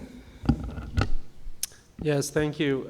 In terms of the question of what we should be emphasizing when we're telling our story, to me, the growth of deep green, specific for low-income residents, and the fact that folks who are on the low-income program get to be on deep green with no additional cost, I think is really impactful overall. And then I think any local connection we can make, right? So Alexandra earlier had a slide up that showed $180,000 received from MCF, specific to multi-unit housing for EV chargers. I think that would be great if we're talking to legislators from Marin, right? Same with the VPP program in Richmond if we're talking to legislators in Contra Costa County. So I think keeping it local and then that overall frame as well is important. In terms of the work that was emphasized, I think it's been amazing to see the biomass responsible principles come to fruition. As Alexandra and others know, Sebastian, that's been kind of a side passion project that I've been working on with a colleague who serves on the Marin Wildfire Prevention Authority Board. So really happy to see the principles adopted and in place, and look forward to continuing that work. I was going to mention earlier in terms of the earmark question, at the federal level, my understanding is now nonprofits are pretty much ineligible with the House Republicans on the House side. They still are on the Senate side, whereas municipalities and government agencies are eligible. Nonprofits are in certain situations, but are much less. And so the funding for nonprofits oftentimes has to come via municipalities and government agencies. So I do think it's important that we continue to apply for those, and MCE could even be a pass-through for other entities that otherwise wouldn't be eligible. Thank you. I'm furiously taking notes over here. All right, well, we're going to move on to our next section, which is our Public Affairs team, and we're going to hear from JB, who is our VP of Public Affairs. Thank you. Good morning, everyone. I wanted to take a minute to acknowledge a few public affairs team members who are actually here in the room with us today, in addition to all of the great work that my team, who's not able to be here today, does. So I know that Chris Kubik, who is our Senior Business Development Manager, is here in the room. Sebastian Kahn, our Senior Community Development Manager, who I'm sure many of you know is in the room. And Jenna Tenney, our Manager of Communications and Engagement, is here in the, or I'm sorry, Community Development is here in the room. And Jenna just came back from maternity leave last week, so we're really thrilled to have her back. Next slide, please. I don't have the clicker. Sorry. Oh, that's okay. So one of our primary objectives is telling our story to the rest of the public, the people who may not know that they're benefiting from MCE services, but need to know about MCE services. And we have looked for innovative ways to do that in 2023. One of the particular focuses of 2023 has been getting back out into the community. And I want to tell you that I am so proud of all of the efforts that my team has made to be visible in many different places and in many different ways. One of the things that we did this year was we created a new role, the Partnership Development Manager. And you see Tyla in the top photo. She's out at a Girl Scouts event there. Her role is really to focus on partnering with communities who have equity-based projects, nonprofits who are doing equity-based work, and workforce development projects throughout our entire service area. So we've been doing a lot of that on sort of one-off basis, county by county. We felt like we needed to centralize that work under one person, and already we're seeing really significant outcomes from that effort. In 2023, to date, we've attended 196 community events across our service area. We've given more than 48 council presentations. one community power two community power coalitions to date. The third one's coming up in October. 1 power hour meeting to date. And 2 workshops and webinars have been supported. These are the CAISO webinars, the kinds of things that we're trying to help connect regulatory information with municipalities, connect energy efficiency information and rebate information with organizations that may not be aware of how they can apply and connect with those kinds of conversations. And then in addition to that, we are working on inclusion. There are still several communities located in our service area that have not joined MCE yet. Hercules has made the decision this year to request membership, and I know later this year you'll be taking up that consideration as a board.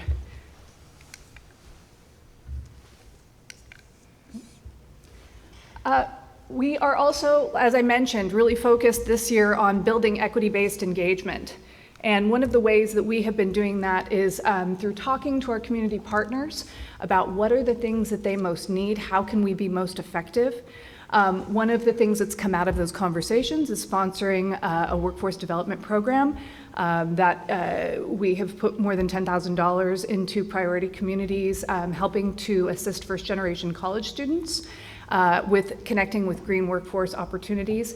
And we've also worked on opportunities to connect low-income or students from disadvantaged backgrounds and students of color with other kinds of opportunities, whether it's getting out into nature or assisting displaced workers getting back into the workforce, or assisting with individuals who have previously been incarcerated and getting workforce training so they can get into a green workforce job.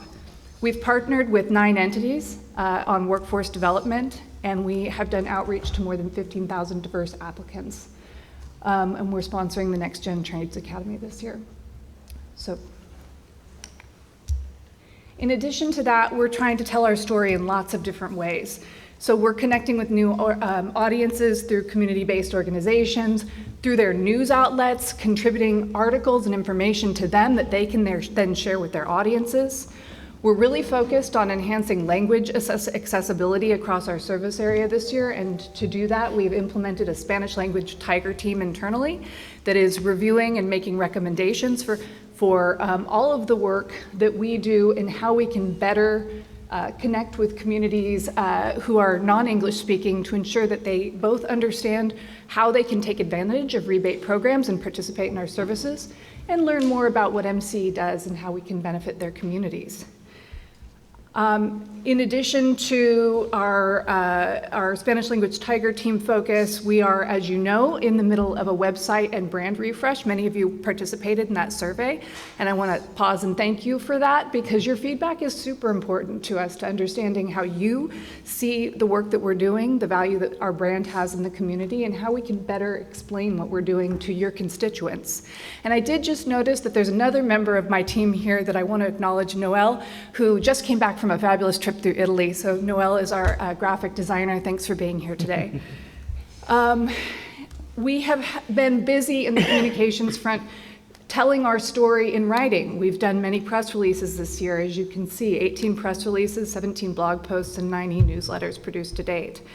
In the October-November issue of Fortune magazine, there will be a feature on extraordinary women in business featuring our own CEO, Dawn, and Chief of Staff, Jamie Cooley. And then later this year, there will be a feature on Dawn's work with MCE in the San Francisco Business Times. She'll be part of the executive profile focus.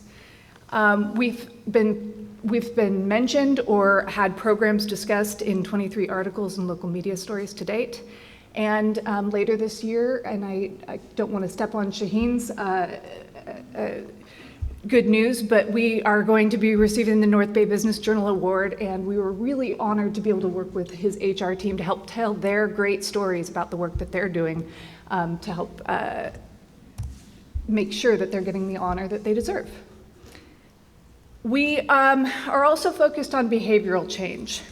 And to that end, we have spent much of this year, there we go, focused on behavioral change advertising. Our primary campaign this year was a campaign focused on trying to encourage people to change their habits between 4 to 9. We kicked that off last year and put some real money into that message around the flex alerts that we experienced last fall in 2022, but we wanted to extend that message. We wanted to get out ahead of any potential flex alerts this year so that the messaging was already in the community. We've been really fortunate this year that we haven't had any, but we have seen some real success with our campaign. The 4 to 9 page has been the most frequently visited page on our website for the duration of the campaign. We've had more than 89,000 page visits to the 4 to 9 campaign page. So while it's a little challenging to see exactly whether we are changing people's hearts and minds in terms of their behavior, what we can see is that the message is resonating with our community. Let's see, next slide. So some of the things that you'll find if you were to visit the MCE 4 to 9 page include helpful tips about things that you can do. We've tried to make these fun, easy, and approachable, whether it's telling your thermostat to chill out. In other words, stop messing with your thermostat when you're too hot or too cold, set it and forget it. Don't be a draft dodger, or be a draft dodger, meaning like let's go ahead and close our windows, make sure that we don't have drafty doors and windows in place so that we can have home insulation and reduce our energy costs. These are the kinds of things that we're just reminding people that they should be thinking about in their day-to-day living in order to help control their own energy usage. And then we also give them tips for when they're hot and things that they should be thinking about and considering to address that. We launched a digital campaign, which we are calling our Emotional Outlets campaign. We all need an emotional outlet. And of course, we're happy when we're saving money, and we're angry when we're paying high bills, and we're shocked when we find out how much more we're spending on energy between 4 and 9 p.m. This has been part of the 4 to 9 campaign that you may have seen out there. This has been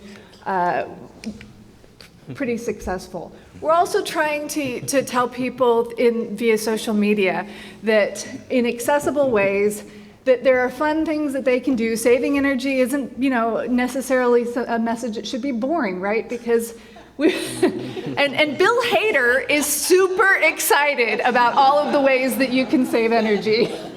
In addition to Bill, we also used what we call UGC content, or user-generated content, via social media, and that's the second money-saving tips video that you'll see there. I don't know if it's possible to move over to that. Hot enough out there for you, Bay Area? When you use less power from 4 to 9 p.m., you'll save money and reduce pollution. Set your air conditioner to 78 degrees or higher and keep the air moving with fans. Put down that dirty laundry. No appliances until after 9. Those dishes can wait. You'll save money every time when you use less power from 4 to 9.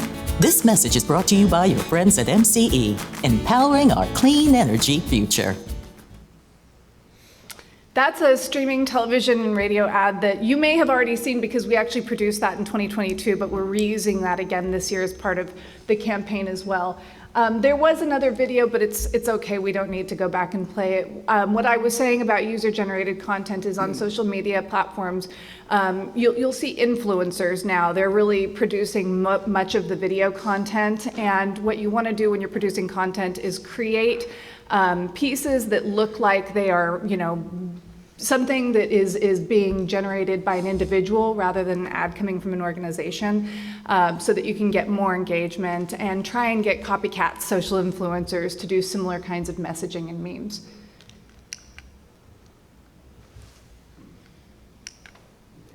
In addition to the digital collateral and content that I just shared, we also have swag and branded collateral. This is for the outreach opportunities that we are, when we're out in the community, we want to have something that we can physically give that is both, useful, environmentally sensitive whenever we can, and also branded with a message that will remind people what we're hoping to encourage them to do. So you see magnets here, some towels. These are cooling towels and koozies. So some of the results from this campaign, it's been very successful. Social ads have driven 97% of total clicks from social platforms through to our website. And that's a savings to us. That means we're spending less on digital advertising to bring people back to our site. So that's good news for us because we're getting more for our money that way. Our average click-through rate has nearly 3 times higher than industry average, and we've had more than 4.3 million impressions to date on the social media content related to the 4 to 9 campaign. The 2 social media videos I showed earlier performed best with more than 10,000 total views in the first 6 weeks of the campaign. And we're focused on the money-saving message through the winter when we recognize that people will see some of their highest bills. So we'll be retooling the campaign to focus on energy efficiency trips for the winter coming up in the next several weeks. We also, in addition to the English-speaking content, we produced all of that content in Spanish language advertising as well, and we are finding that it's even more effective in driving users to our website. The Spanish ads have been served up more than 200,000 times to Spanish-speaking audiences, and the click-through rate, again, above industry average. That means that we've seen an additional group of individuals that we were not previously reaching that are now receiving our content, coming to our page to learn more. Oh, sorry about that. So the final message is less power between 4 and 9 p.m. And I am happy to take any questions if you have any. And I also want to point out that the public affairs team puts together a blast to board members on a regular basis that's intended for you to make to easily be able to cut and paste content and share it with your communities. If you have any ideas about ways we can better communicate in your communities or share all the great stuff that we're doing, please feel free to reach out to us. As we transition to our last section, I just want to acknowledge that we are running a bit behind, so we're going to move through the last few slides here as quickly as we can. I also wanted to suggest, if the chair agrees, we may want to move the break up to be before item 5, just so folks get a chance to stand up, but maybe shorten that break to 5 minutes or less if we're able to. And that'll give us an opportunity to get our transition into the next item. So I want to move on to our next key priority, the last one we're going to cover today, which is enhancing internal processes to improve the employee experience, simplify workflows, and achieve results through cross-team collaboration. So we're going to hear from our internal operations team, who, by the way, did an amazing job putting this event together, among many other things.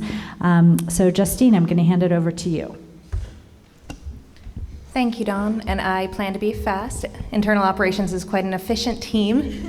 I know you've been waiting a little bit. So, hi, I'm Justine Parmalee. I'm the Director of Internal Operations. The entire internal operations team is here today. If everyone could give a wave if you're on internal ops, say hi. If they're familiar, they support our board meetings as well, and so I think you might have recognized some of them coming in the door. We are the team behind the teams. We provide support for every MCE department in areas of cross-team project management, office coordination, and knowledge management. We support hybrid meetings, so as you know, board and committee meetings have been going back in person. Some of our staff meetings have been going back, cross-departmental. In addition, we're also starting to host more external meetings. Coming up on October 13th, we'll be hosting the Community Power Coalition at both of our offices. So if you're on the email list, you'll learn more information about that. In addition, we're trying to increase utilization of our space. So we space share with community partners. Some examples include Marin Climate Action Network and the YWCA, who we work with on workforce development. If you know of someone who is looking for a meeting space, we have the 2 beautiful offices. Please connect them directly with me. I'm happy to help support them in that way. Our hybrid technology also allows us to auto-generate captions for our meetings. We've had meetings where we have live Spanish translation going across the Zoom while we have people both in person or remotely. We have hired an ASL interpreter should we need one for events, and they're available on demand. And we're exploring improvements to our assistive listening devices. They predate me, so it's time for an upgrade. Recognizing that we do have a remote and hybrid workforce, we're trying to streamline as much as we can with mobile solutions. So Brevo is our security access control. It's completely cloud-based. It means that if someone's locked out of the office in Concord right now, they could call me and I could give them remote access and get them in the building. We're hoping to move away from any sort of physical keys. Everyone keeps their phone with them. Our little key scans get lost all the time. And so this is just one way that we can help support and also support onboarding as we are a partner. Alert Media is our emergency notification app. We use that to notify from anything from grid emergencies to earthquakes. And we actually found an incidental use recently last week. We had an all-staff event, and it was a really great way to herd the cats, was to send these mass communications via text to the team. We use Skeda, that is our desk booking platform. So this is how we can ensure we have more staff members than we have desks. So people can come in, book, know what's available, know what kind of equipment is there for them. And we can also track those utilization metrics. How often are people coming in? Are there certain days they like to come into the office? Office sustainability. So our green team was on a little bit of a hiatus while our offices were closed during COVID, but we did relaunch. We're really excited. We recently recertified our Concord office as a California green business. Our San Rafael office is still certified, and that recertification will be coming up in 2024. One of our first successes. We also provide opportunities for professional development in sustainability. So recently, one of our team members, Dan, sitting right next to me, earned a credential in Lead Green Associate. We're looking at other ways we can certify our facilities, tell that story. Lastly, I'd also like to talk about an e-waste collection drive we ran a few months back. It was so successful that we decided to put e-waste bins in our offices to collect on a regular basis. I know we have members of the public here today. Those are open for you as well. If you come by our offices, board members, please bring your e-waste. Most things are accepted. If you try to bring a fridge in the door, I might stop you. And some opportunities for savings. So our team is very cost conscious. We're continuing to look for ways that we can reduce our costs in operations. One thing we're really proud of is we renegotiated a short-term extension to our Concord lease that included a few months of free rent and some rental abatement. So in this fiscal year, we saved $150,000 on that renewal. Because we have so many people remote and hybrid, we were able to bring some of our property back onto our property and get rid of some rental units, saving at another cost reduction of $12,000. And those are just some examples. So as we continue in our operations, we are continuing to find ways that the hybrid workforce gives us opportunity to reduce our spending. And so where there are opportunities for savings, we also have opportunities for fun. These are some photos from our summer social that we held at McNears Beach this summer. Fun fact, the Chevy Bolt suspension can hold 14 adults. Don't ask us how we know that, but there we go. All right, thank you so much. Please allow me to hand it over to my colleague and friend, Shaheen Khan.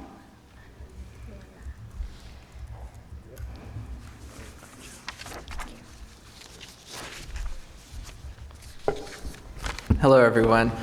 There are a lot of new faces around here, and some of you may know me, some of you may not. My name is Shaheen Khan. I am the head of the Human Resources, Diversity, and Inclusion Department at MCE.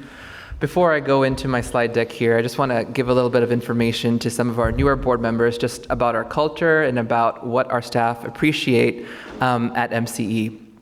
MCE is an agile, flexible, and nimble organization. We pride ourselves in a strong entrepreneurial and innovative spirit. We know a diverse mix of voices at our agency really supports us to have better discussions, decisions, and outcomes. Why do we do this? It's important for us to have different perspectives at our agency to truly represent the communities we serve. This is why diversity, equity, and inclusion is really core to our culture here at MCE. Also, before I dive in, I just want to acknowledge our staff have been through a lot, and all of us have been through a lot navigating COVID-19, Also navigating a lot of inequities that have been going on around us that resulted in social unrest. How we navigated that and how we addressed that as an agency really is to provide a stable hybrid remote work environment for our staff members. Further, we also wanted to ensure that we continue to foster a culture of diversity, equity, and inclusion, not only through our employment and hiring practices, but also figuring out ways to have intentional staff trainings to better understand each other, to also talk about topics such as implicit bias, figuring out ways how we can generate and cultivate communities of belonging, and also start to talk about unconscious bias, microaggressions, and truly what is the difference between equity versus equality. These are just some of the topics of trainings that we went over as an organization, and these intentional efforts have actually yielded some tangible results, which I'll be going over next. So if we take a look at the slide up here, you'll be able to see our total headcount. Our headcount has increased, if you look, from 2021 to 2023 by 30%. Something to note here, our turnover rate is actually at 5%. That is a lot lower than the industry average, which is 15%. Also, if we take a look at the diversity of our staff, it's doubled from between 2019 and 2023. I pride this as a result of our equitable hiring and also our inclusive practices, which guide our recruitments to ensure that we try to attract and retain talent at MCE that represent our communities. If we take a look next at our MCE leadership stats, our inclusionary efforts have also trickled into our leadership team. Our leadership team is actually diversified 3 times between 2019 and 2023. Alexandra actually touched on our internship program. We're super proud of our internship program, which we launched in December of 2021. We focused all of our outreach efforts to local community colleges and also other venues where young people may traditionally not know about clean energy jobs or internships. What our hope is with this program really is to broaden exposure to clean energy jobs, to clean energy organizations, to really help diversify staffing and management in the future green, clean energy organizations of the future. If we take a look at our next slide here, you'll be able to take a look at our internship demographics. These are some of the information and stats that we've had from the 33 interns that we have hosted since we started the program in December of 2021. Looking at our next slide here, I'm really happy to announce and share for the 2nd year running, MCE has been awarded Top Place to Work from San Francisco Chronicles. I'm sorry, I just lost my place there. From San Francisco Chronicles Top Workplace in the Bay Area Award. We also won a special designation this year for our strong workplace culture and also for our benefits. And my last slide here that I really wanted to talk about is benefits, culture, and flexibility. These are 3 key areas that I strongly believe helped us earn the Top Place to Work and are 3 areas that we at MCE get a lot of positive feedback from our staff on. So when we take a look at our benefits at MCE are not only comprehensive, but really inclusive of our staff that we have. This year, our commuter benefits were extended to actually include e-bikes and e-scooters. For those folks that are using that mode of transport to come into the office, we have quite a few folks that have tapped into it. Also, we have inclusive family planning and dependent care and elder care benefits for our families at MCE. I just want to note at MCE, we understand and we recognize that not all families are the same. So all of our benefits are inclusive of different family types and different family structures. And we also have a lifelong learning benefit that we provide to all of our staff members. What that means is there's not only a benefit, but resources for staff who want to continue their education or who want to proceed and seek certifications.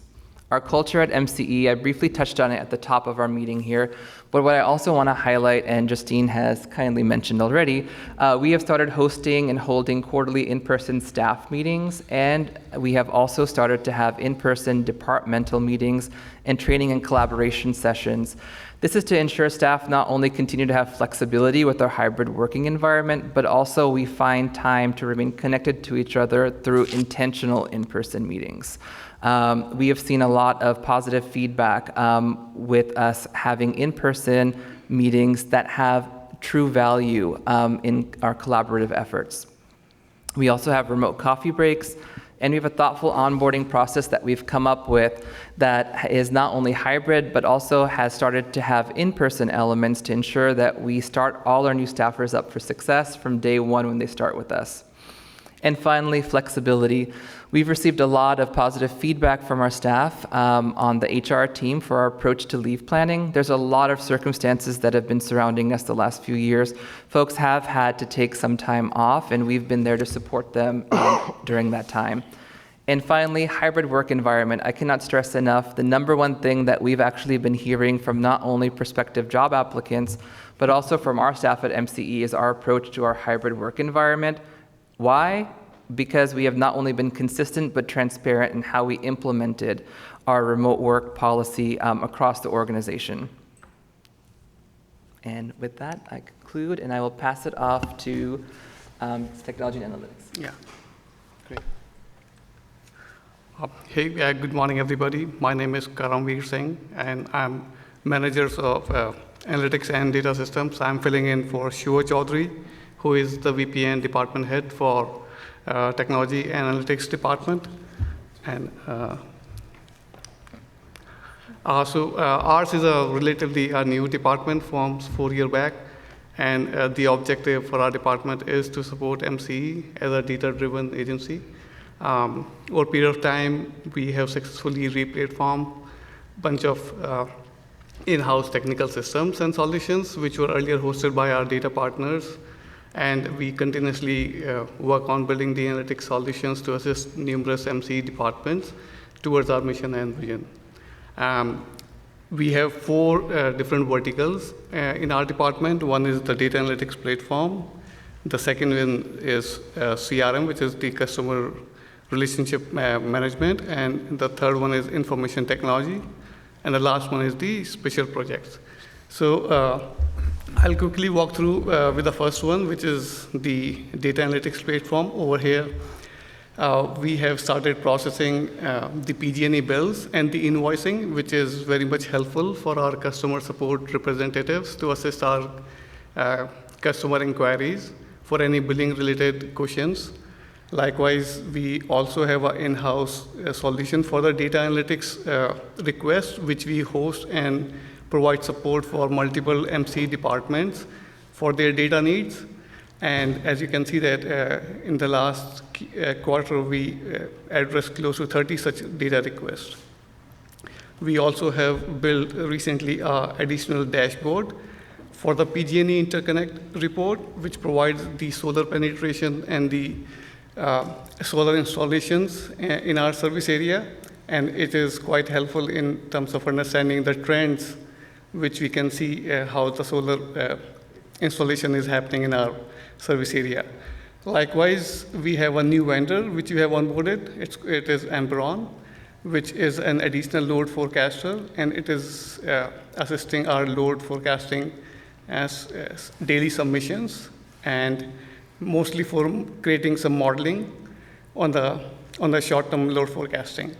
And lastly, we are also building up our rate management system. This is to re-platform and enhance the existing capabilities of our rate engine, and the new solution is going to be a cloud-based solution.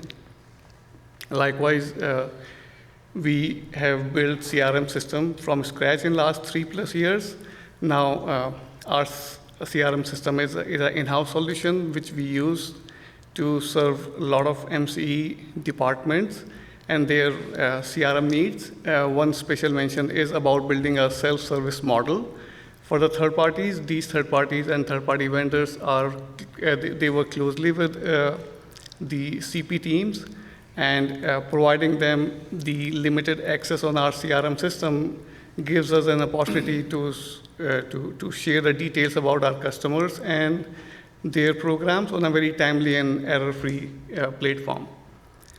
We also have the customer service change request, which is the opt operation. This is done on our website from here onwards. Earlier, it used to be a different platform, but we are assisting our customers to make their knowledgeable energy choices just on the basis of few clicks on our website, and right away our customer representatives are assisting them by such features. Likewise, we have multi-directional sync, which is happening between MCE and our data partner, data manager called SMUD. And this is something which we migrated earlier from Calpine, and now we work closely with SMUD. And this happened at the start of 2023, and as of now, we share and exchange information between these two entities on a daily basis. And this is a very mature and a successful migration. Likewise, we are at present, we are going through, taking our CRM to sort of CRM 2.0, wherein we are, coming up with a solutioning on the architectural design and making sure that from point A to point B, whatever changes which are required on our CRM systems should be catered to, and we can enhance the customer support system on the CRM. Likewise, on the information technology, we have got a new MSSP, which is to review our existing cybersecurity solutioning and also to free up some of the time from our staff. Likewise, we also have our triennial AMI audit passed, which is a 3-year exercise, and every time we came out with flying colors and a successful audit. I also like to pay attention on some of the special projects which we are performing, in addition to our other support system, which is on the distributed energy resources dumps platform on the VPP project, which is up and running as of now. And we also perform the data exchange between MCE Data Lake and the dumps establishment, which is an ongoing project for the Richmond VPP project. And this is, at present, is on time, and we are supporting the vendors for this project. And the first full cycle test is going to be completed in this coming October. Quite excited. And that's all from my side. I'd like to pass it back to Don. Thank you so much, Karam. Really, really great update on all the great stuff happening. There's been a lot of progress in the last couple of years. And this last slide here, I just wanted to showcase the two teams you haven't heard from. We're going to take a break now, but I wanted to highlight our legal team. Catalina's here at the dais and is always ready to jump in on things of the legal nature, and they're doing a lot of contracting and work behind the scenes. Our finance team on the left side of the screen, we're going to hear from them next. But first, I wanted to suggest that we move our break up and maybe do it now, since folks might need that. I'm seeing some heads nodding. But if we can shrink it to maybe a 3 to 5 minute break, that would be great. We have 2 more presentations that aren't quite as long, but we should be able to get through those before lunch. Anything you wanted to add, Chair, before we adjourn for the break? No, I know there are some questions around the table, so we'll take those when we come back from the break. Thank you. Great idea. Thanks, everyone. Don, would you like to go to questions or before we go to our next item? Sure. Are there any questions from our directors? Director Paulson. Sorry, I had an IT question. I don't think the staff member's here, so I'll pass.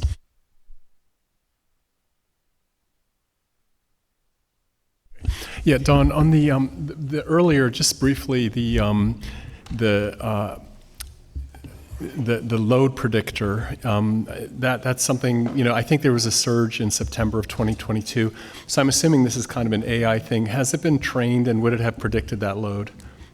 That surge, the peak demand, because I'm assuming this is something that you use in the network to foresee, like we could say, in 3 months, we're going to see a surge, and we have to have our suppliers lined up. And I'm curious if that training's been done and validated. Yeah, that's a great question. There's a lot of elements that go into predicting load, and I think the one that you're highlighting has a lot to do with the weather, which is hard to predict until you get really close. And then when you get close, everyone starts figuring it out at the same time, and the prices go high. So we don't have any unique modeling capability to predict when those weather spikes are going to hit until you get close to them. What we are able to predict, though, is kind of the projected adoption rate of EVs. We can't do that with a lot of precision, but we use the available data that's out there. One thing that we did a bit differently in our planning this year that was kind of learned from our work last year in the big heat wave that happened in September was we kind of built in a heat event for the year. Unfortunately, so far, we have not seen one, but that's one way that we can kind of plan for the unexpected without knowing exactly what it's going to look like. We're actually going to have a presentation soon on our power supply statistics where you'll get a little more insight into what we're buying and what we're buying it for. But if you have more questions about how or suggestions on how we're predicting load, I'm happy to follow up after the meeting. Thank you. Are there any additional questions? Director Armstrong? I had a couple questions, but the representatives aren't at the table anymore, so I'll just make them as comments. One was on, we sort of get the benefits of DEI and things like that, but I was curious if there was representation on the staff of our seniors or those with special needs and or medical needs.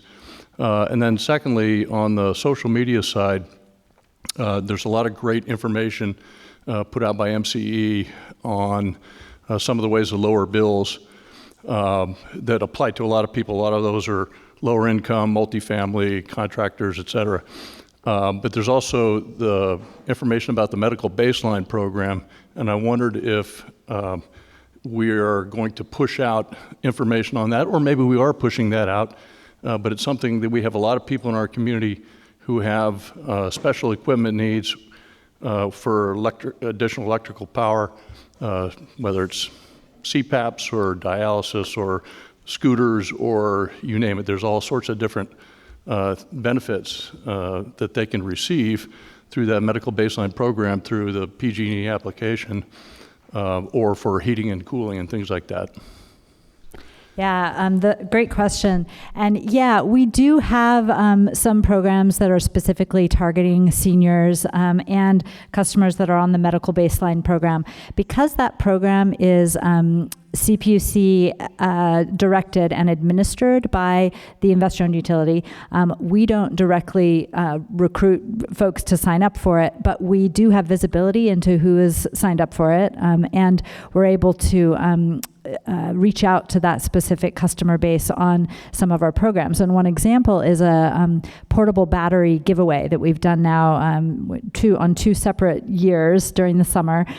We gave batteries out to folks in anticipation of PSPS events to make sure that, if they had medical devices or medication that they needed to keep cold or have access to power for, the portable battery was a way to help with that. And often our medical baseline customers are also, in some cases, there's some overlap with care customers, and those customers have access to discounted rates. But are there any other staff that I want to weigh in on anything I might have missed there? No. Oh, okay. I got a thumbs up from JB. Yeah.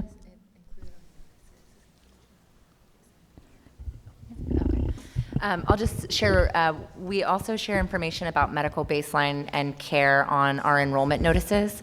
So when customers start service with us, we send them at least 2 notices for if it's a new community starting service with us, and we explain those programs so customers are aware of that. And we also have information about it on our website. There's a page for discount rates with links for how to sign up. And then our call center staff that I talked about, the MCE Service Center, are really well versed in that. We often get calls from customers who are concerned about their high bills. And so, one of the first things we let them know about are the discount rates, which are available, of course, to all customers, MCE or otherwise. Yeah, thank you.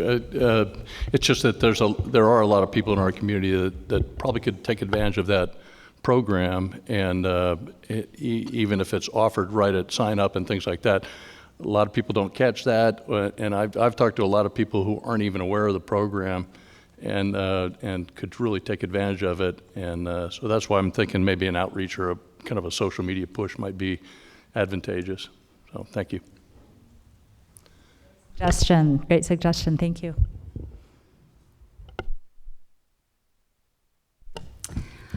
I had a quick question about time of use rates, and I was just curious to know of our load, how much, what share is that of customers using time of use rates? That was my first question. And then the second was, is there a way to move more people to time of use to potentially incentivize shifts in their behavior in terms of consumption?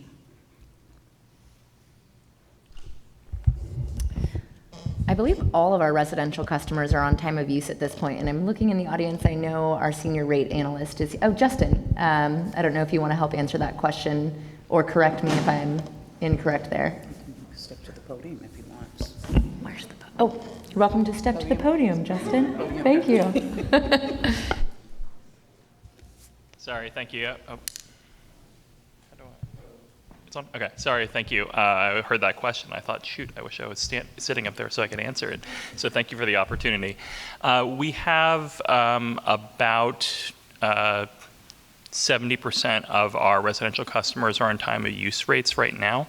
That's pretty consistent. I think it's a little bit higher than the standard outside of our service area. It is the default rate offering for residential customers at this point. So over time, we are seeing that rate go up a little bit. In addition to a basic time of use rate, there are also special rates for electric vehicles and for home electrification, which we passed earlier this year. And then the second question I had was, from a risk management perspective, would it be, well, A, is it allowed, and B, would it be beneficial to have an even greater breakdown of those rates, so it isn't just 2 or 3 rates, but it changes more significantly during the day? I'm sorry, could you say that question again? I missed. Sorry, I'm trying to, from a risk management perspective, would it be beneficial to have even more different rates throughout the day, and is that something that is allowed? Yeah, that's a great question. That's something that's being explored pretty significantly right now. There are a number of different proposals for introducing rates that may vary as frequently as hourly. Some of those might be based on how a customer potentially conserves electricity during a peak period versus their typical behavior, or may be for the entirety of the usage to be priced on an hourly basis. And there's definitely really kind of a flurry almost of new ideas for rates that are being introduced to try to find ways to direct customer usage outside of peak hours. Storage in particular, I think, is going to really be the biggest element, though, in driving the opportunity for load shifting. Thank you.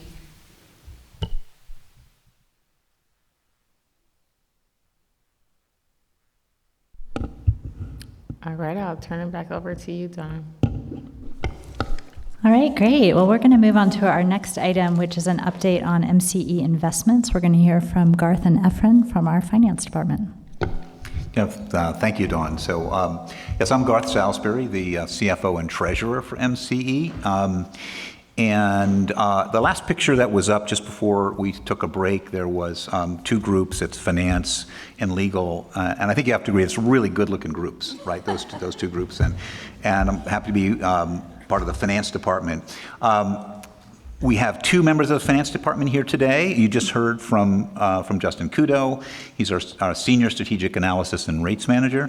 And also with us today is Efren Oxlage, which he is a finance analyst too, and will be helping with this presentation today on investments. So that's pretty. I wanted to also talk really quickly about what the finance team does. We collect all the revenues, we pay all the bills and all the power invoices. We work with MCE staff and with Justin, and so we recommend rate changes for to the board for consideration. We do the budget each year and all the accounting and auditing, and work with the outside auditors. We are the risk management part of the business as well. So counterparty risk management, collateral management from those counterparties. We have many other power entities that sell us power, or developers and so on. And we also manage MCE significant reserves and investments, and that's what we'd like to talk to you about today. So this is a tracking of the one-year U.S. Treasury yield, and really wanted to put this up here today to talk about how this has affected what we do with MCE's investments. And in 2019, we had seen some pretty higher interest rates after the financial crisis, but those rates started to go down and then dropped dramatically with the start of the pandemic, and that was in response to the Federal Reserve reducing interest rates really down to near zero. So before this time, we pretty much had our money in money market funds. Those money market funds were paying us sort of an average yield that was, for the most part, higher even than 1 or 2 year Treasury. So that's very, very liquid, and that really was not much to do when it came to interest rates and investments. Later, as COVID and the pandemic went on, due to all of this financial stimulus we were seeing and supply chain issues, we saw a huge resurgence in inflation. The Fed reacted in kind by increasing interest rates dramatically, and so now we're seeing interest rates as high as they've been in over 15 years. So I want to talk a little bit about how the finance staff has managed over time these changes in interest rates and how we manage our investments and our cash balances. So this is a pie chart showing just kind of where we are. And this is as of August 31st.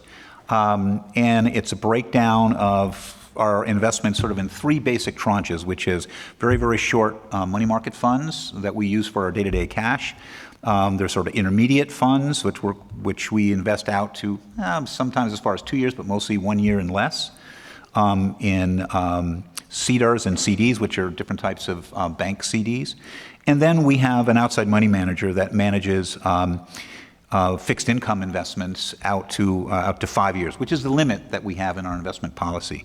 All of these investments are managed and under our board-approved investment policy. And the totals in those, as of August 31st, was about $318 million.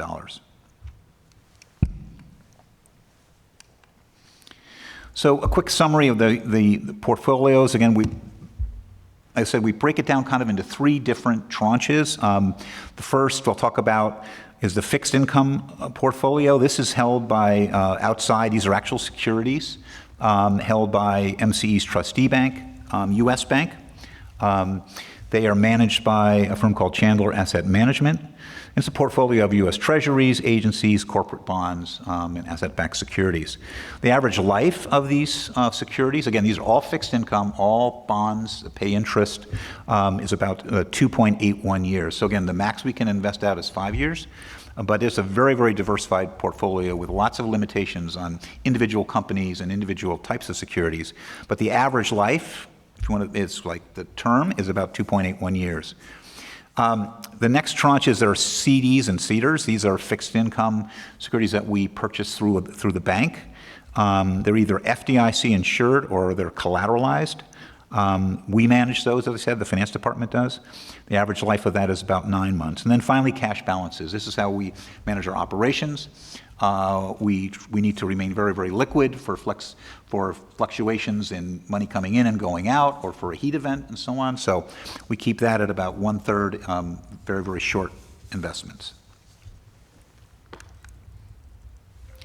have to reach out here to hit that laptop over there. Sorry, here we go. So this is just a graphic to depict that same thing, that the money market funds are very, very short. MCE, we are on the finance staff investing in the CDs and CDARS out to about 2 years, and then our money manager invests really from sort of 1 year or less and then out to a maximum of 5 years. Wanted to note though, that is sort of that's the yield curve you're seeing. It's, where interest rates are and the U.S. Treasury rates. And what you see is something that's a little bit, not very common, and that is currently the yield curve is what we call inverted. That shorter-term investments actually are yielding more than longer-term investments. And you'll see that in how these portfolios are performing. So this is just a kind of a look at over time how we have sent money to our outside money manager to be managed and to be actively managed sort of day to day.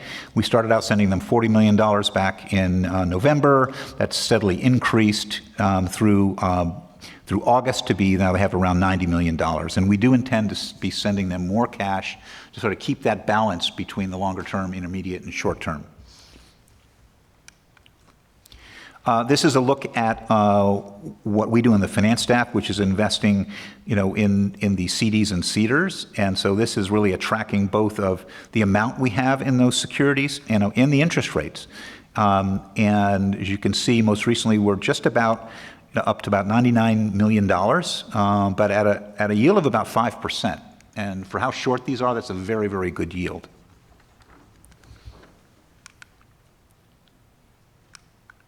Okay, I'm going to hand it over to Efren Oxlash.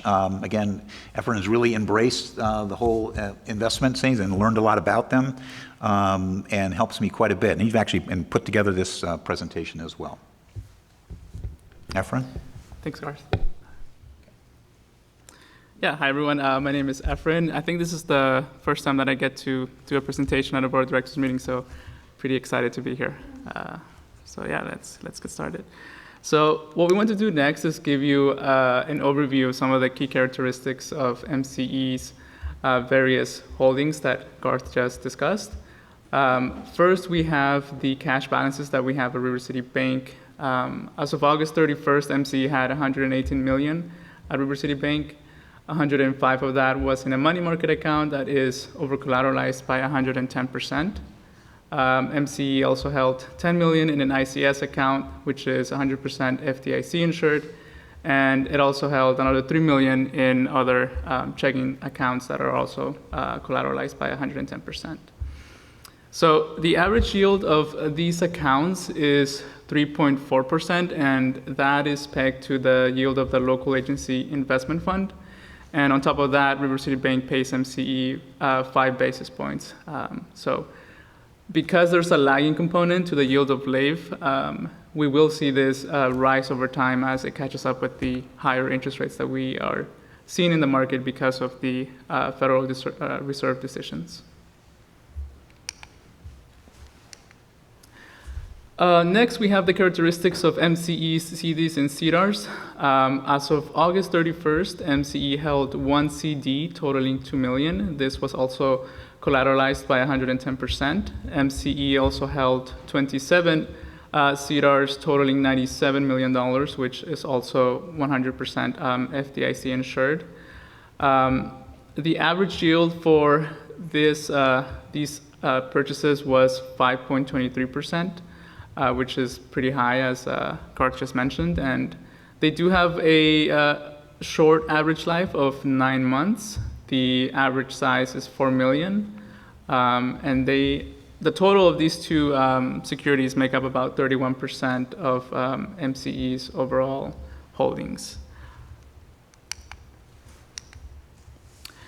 And last but not least, we have some information on the fixed income portfolio that's managed by the outside money manager. As of August 31st, the market value was over $91 million, and the purchase yield to maturity was 4.47%. And if you look at the credit ratings listed there, we have the S&P and Moody ratings. Those are pretty high investment grade ratings, so the securities are of very high quality. The average life is 2.81%, and MCE does not invest in any fossil fuel industries. As you may recall, the investment policy is pretty strict about that, and we also spoke with the money manager about this requirement. So we don't invest in the fossil fuel industry, and nor do we invest in any speculative securities or any type of products. In terms of issuers, the vast majorities of the holdings are coming from the government of the United States in the form of treasuries. We also have some agencies from the Federal Home Loan Bank, the Federal Farm Credit Bank, and the Federal Home Loan Mortgage Bank Corporation. Some corporates, and we also have one from the International Bank of Reconstruction and Development. I think you also notice that the yield to maturity is a little bit lower than the holdings of the CDs and CDRs, and that just has to do with the inverted yield curve, since the advisory goes out further out in the yield curve. So this next section is pretty interesting, at least to me. We're going to look at some historical earnings and look at what the projections look like for the remainder of the year. First, we want to look at the assumptions for the projections. So we're assuming an annual yield of 4.43% for the fixed income portfolio, 4.7% for our holdings of CDs and CDRs, and 3.3% for the other remaining funds at River City Bank. I think you'll find that these are pretty conservative, but of course, in reality, these will depend on what the Federal Reserve decides to do, and what the different trends in the U.S. economy as well. So to put things into perspective, let's look at what MCE earned in the previous 3 years. So when we look at fiscal year 2020/21, MCE earned about $2 million during that entire fiscal year. The next year, as we experienced those near zero interest rates, the earnings were more like $500,000, and they're considerably less than the previous year. The following year, which is the year that just ended on March 31st of 2023, we began to see the effect of the rising interest rates, and MCE earned almost $4 million for the year. Now, when we look at the current fiscal year, because of the high interest rates, MCE has already earned over $4 million in interest earnings. And when we use the when we use the assumptions that we just discussed, and we project that forward, we are projecting a conservative amount of about $12 million in interest earnings for the current fiscal year. This slide shows the actuals and projections for the current fiscal year. So again, we're projecting about 12 million. Again, the main sources of where is this income coming from? It's really coming from the CDs and CDRs, the cash balance of the River City Bank, and of course the fixed income portfolio. So these are the main sources of that income.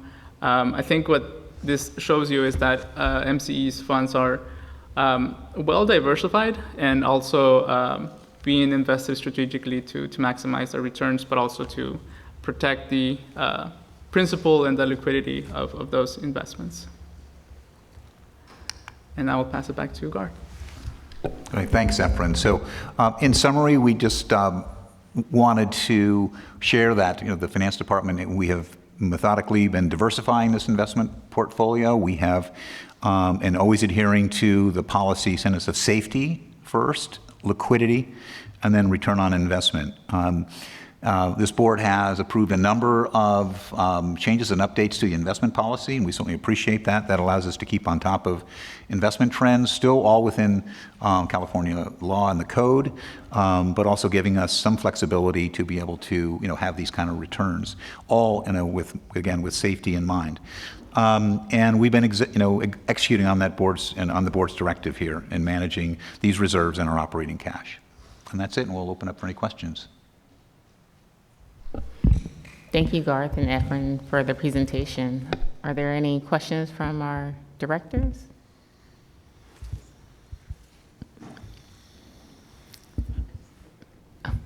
Director there. So I have a quick comment. I just wanted to say to Efren, that was a great presentation. Congratulations on your first presentation. I would have thought you've been doing this for 10 years. So congratulations. A super quick question. In terms of mark to market, is all of this mark to market, or is there anything that you have us hold to maturity or anything else in terms of valuing? The fixed income portfolio that's outside BB, that is absolutely marked to market. What we're reporting is, the marks as of August 31st. That is, carried every day. The CDs and, the money market funds, again, they're liquid, they're not really marked. Okay. The CDs are those aren't marked either. They're held at par. Mm-hmm. And so, but again, they're very, very short. On average, 9-month maturity average. So we carry those at par because we can liquidate them, and we would if we needed to, but we'd get par for them, but we would probably give up accrued interest. That's how the CDs would work. Okay, right, thank you.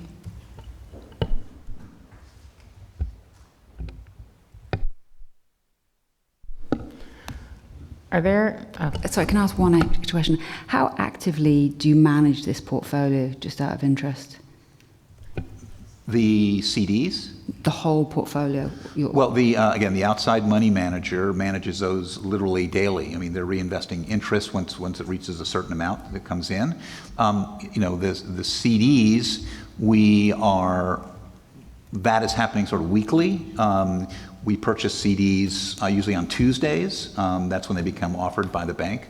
If we have a CD that's coming due, we'll determine whether we're going to roll that or not, and if how far out we'll roll it. So, it's, with regard to answering that question, how often do we manage it? The CDs, which the finance department manages, is pretty much weekly.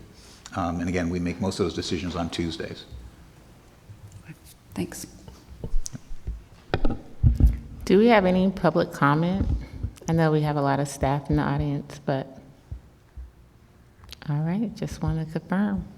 Any further discussion from our directors before we move on to item number 6? All right, seeing none.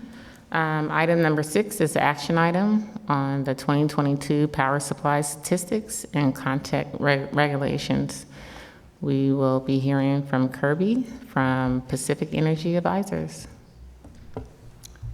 All right, well, good afternoon, everyone. I'm Kirby Dussel with Pacific Energy Advisors. I also have with me my business partner, John DeLessie, and both of us have had the pleasure of supporting MCE for quite some time, actually predating its initial service to customers. So glad to be back. This presentation we've delivered annually for the last several years, and I hope as you have questions while we're going through the deck here that you'll stop and ask them. So without further ado, starting at the top,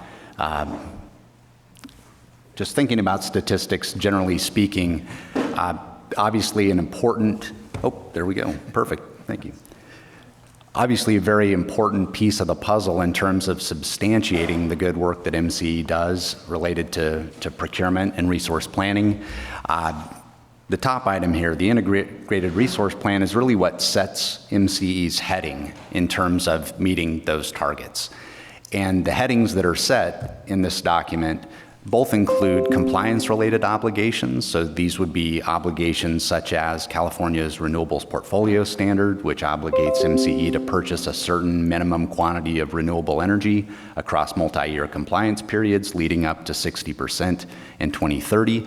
But beyond that, and arguably more importantly, there are voluntary targets set by MCE that are far greater than the statewide mandates. Now, once we set that heading, that's all fine and well, but kind of the fun starts next. And that's when we consider the fact that all of these projections that we've laid out in this planning document, reality is going to differ from those projections, both in terms of the retail sales, which are a key element of all power source statistics and often are the denominator in those equations, but also on the supply side. We do a bunch of contracts, we expect to receive deliveries of particular volumes, and based on the nature of the resources that are contracted, they may differ from reality, whether that's related to resource intermittency, the wind doesn't blow when we expect it to, or hydro conditions are different than we expect them to be. Those volumes can be different than forecast. And so this is a constant balancing act. And with a portfolio the size of MCE's, that exercise is ongoing. So Biddy and her team are busy literally all the time trying to figure out how it is that MCE can really come to the end of each year as closely balanced as they can be relative to these forecasts and expectations that they've set for themselves. And then the last item here is also a key consideration. You know, not only do we want to meet on a proportionate basis the various types of energy within the portfolio that have been laid out in these planning documents, but we also want to make sure that we're having as small an impact as we can on the environment through a very low emission rate, and we'll talk more about that in a bit. All right. So how does this all kind of come to pass? I mentioned the planning document, and once that planning document is in place and we've agreed on the targets that we have in front of us, there's a variety of work that needs to be done. Some of that work has already been completed, so those would be contracts that are already in place that are delivering into the future. But beyond those contracts, there are various other short-term procurements as well as future procurements that need to be put in place in order to make sure that we continue meeting these goals and objectives that we've set for ourselves. And the key focus areas in assembling a portfolio of resources to achieve these goals, it relies on looking at two things. One are the clean energy targets, the other are the budgetary impacts. So you can imagine if you focus on one without the other, you could have rates that run away from you. Or if you just focused exclusively on the dollars and cents, you might not meet your clean energy targets. So both of these things are very much front and center in the resource planning and procurement exercises undertaken by MCE. And then of course, throughout the year, we're constantly monitoring how actual sales compare to our forecast. And sometimes they're close, sometimes they're not. And in the event that they're not, we need to make sure that we're going out and either buying more or planning to sell off surplus so that we don't unduly burden the organization with costs that are unnecessary in the event that resources procured exceed our needs. And then of course, in the event that we expect to be short, we need to go out and enter into additional purchase arrangements to make sure that we kind of top off our supply to levels that are appropriate given our targets. So this is an ongoing exercise, and it's really the art of resource planning. Unfortunately, in this industry, we really don't find out what actual data looks like until the year is closed. So oftentimes it won't be until, say, March or April of the following year when we actually close the books on our understanding of retail sales in the prior year, and that presents some obvious challenges as we're constantly kind of trying to keep up with ourselves in the forecasting and guesswork so that we don't miss our targets. All right, so focusing a little bit more on retail sales, you can see here the trajectory of those annual retail sales dating back to MCE's initial customer service in 2010. And right now we're actually in a rare period of stability, not a lot of expansion in the recent past. So we see that those retail sales have really plateaued, you know, just over 5,000 gigawatt hours a year, in fact, over the last several years. So that's kind of nice. It theoretically makes the resource planning exercise a bit easier, but that's not always the case. We've got weather issues and various other customer circumstances that constantly change actual data relative to forecast. So what did 2022 look like, just starting at the top with the sales and customer counts and so forth?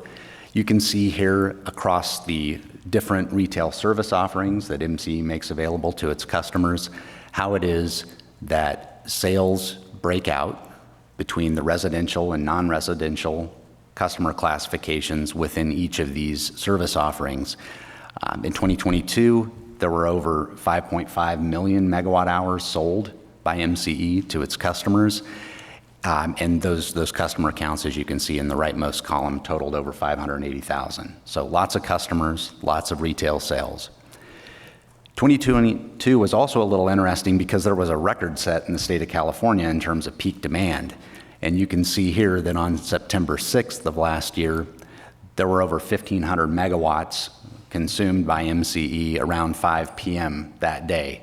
So that's an all-time high for this organization, and it was well above what occurred in the prior year, over 26% higher, as a matter of fact. So you'll recall that in 2022, in early September, there was a period of extreme prolonged heat that really created a lot of stresses on the system and obviously pushed up usage to unprecedented levels. In addition to that peak demand being the highest that it's ever been, we also experienced an increase in retail sales, just under 4% relative to the prior year.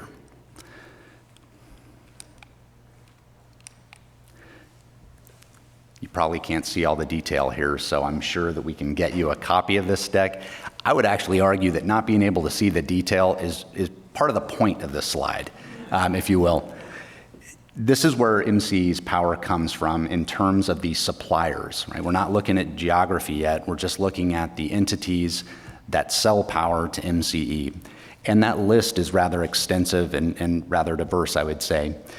So you can see as you kind of follow the wheel around from 9 o'clock, those are basically all of the locally situated small-scale feed-in tariff projects and other local projects that MCE has had contracts with. These are often long-term commitments that have been made to help finance these projects and get them constructed. And then as you move around the wheel, you can see some of the larger facilities and suppliers that provide power to MCE. But in any case, in 2022, there were about 40 different suppliers.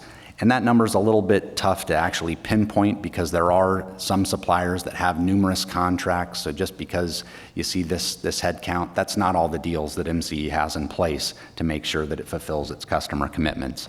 But nonetheless, lots of suppliers. And then transitioning now to the geographic distribution of MCE's power supply, this is substantially concentrated in the West Coast and mostly in California, as a matter of fact. So over 62% of MCE's total specified purchases were produced right here in the state of California, and over 90% were produced in California and the Pacific Northwest. So, you know, very local in addition to clean. Focusing a little bit more now on the proportionate breakout of MCE's supply. These, again, are broad categories. These are the categories that have been created by the state of California. The California Energy Commission, I should say, administers a program called the Power Source Disclosure Program. And this is the program under which entities like MCE and other retail sellers report their purchases annually to the CEC, subject to an attestation or audit, depending on the type of organization. And ultimately, this information becomes a nutritional label of source for power supply that's ultimately submitted to customers.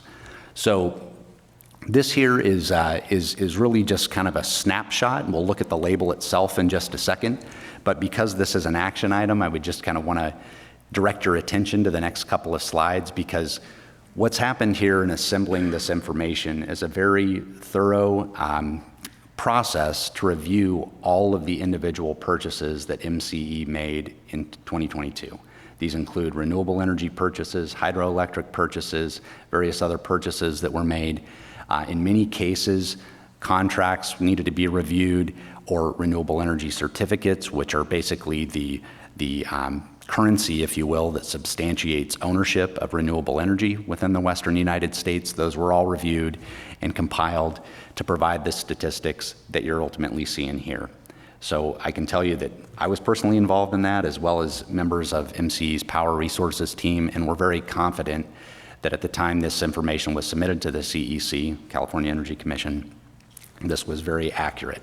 So I know the attestation that we're asking you to make today is really based on staff's recommendation and the work that I just described. I realize that you aren't necessarily involved or familiar with all of the details, but I can tell you that staff very much is, and we're very confident in the information that we're presenting and the accuracy of it. In any case, kind of starting at the left, you can see MCE's total portfolio, right? So this is an aggregate of the light green, deep green, and local SOL service offerings, as well as green access there on the far right.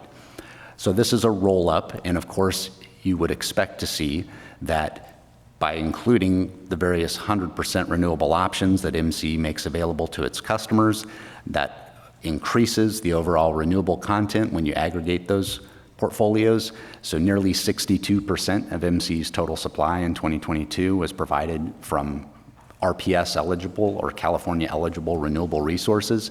And you can see how that breaks out here across the different fuel technologies or fuel sources that are laid out by the California Energy Commission. In addition to that renewable supply, there was also a large amount of hydroelectricity that MCE received from both in-state and regional resources.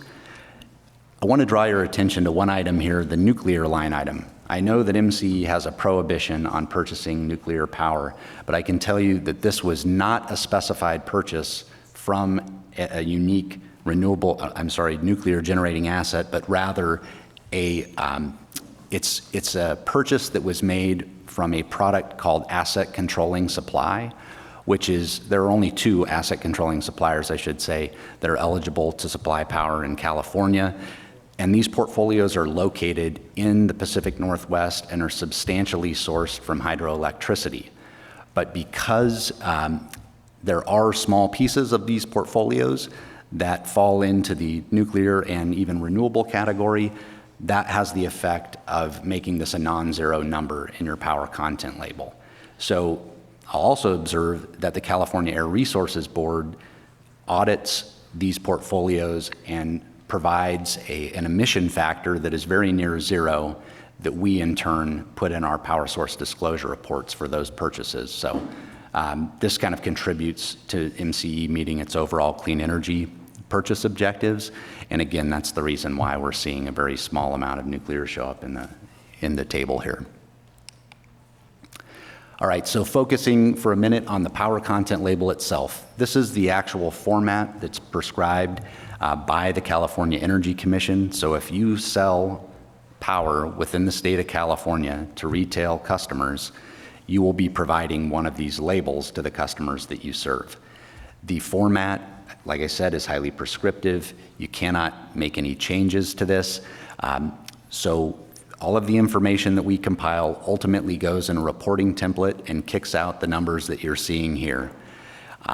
There was a change a few years ago to the format of this label, and in making those changes, the state decided to incorporate information related to emissions intensity of retail power portfolios. So that's what you're seeing on the left side with those bar charts. Of course, MCE's light green service option has a very low emission factor, but it is not zero. And then, of course, MCE's 100% renewable service offerings, which include Deep Green, Local Soul, and Green Access, all have a zero emissions intensity associated with them. And then also in the label, the state requires retail sellers to include the California average power mix, which is that rightmost column in the label. So in terms of... Barbara Kohler, Fairfax. Yeah. We were just looking at the power content label with the red under Local Soul.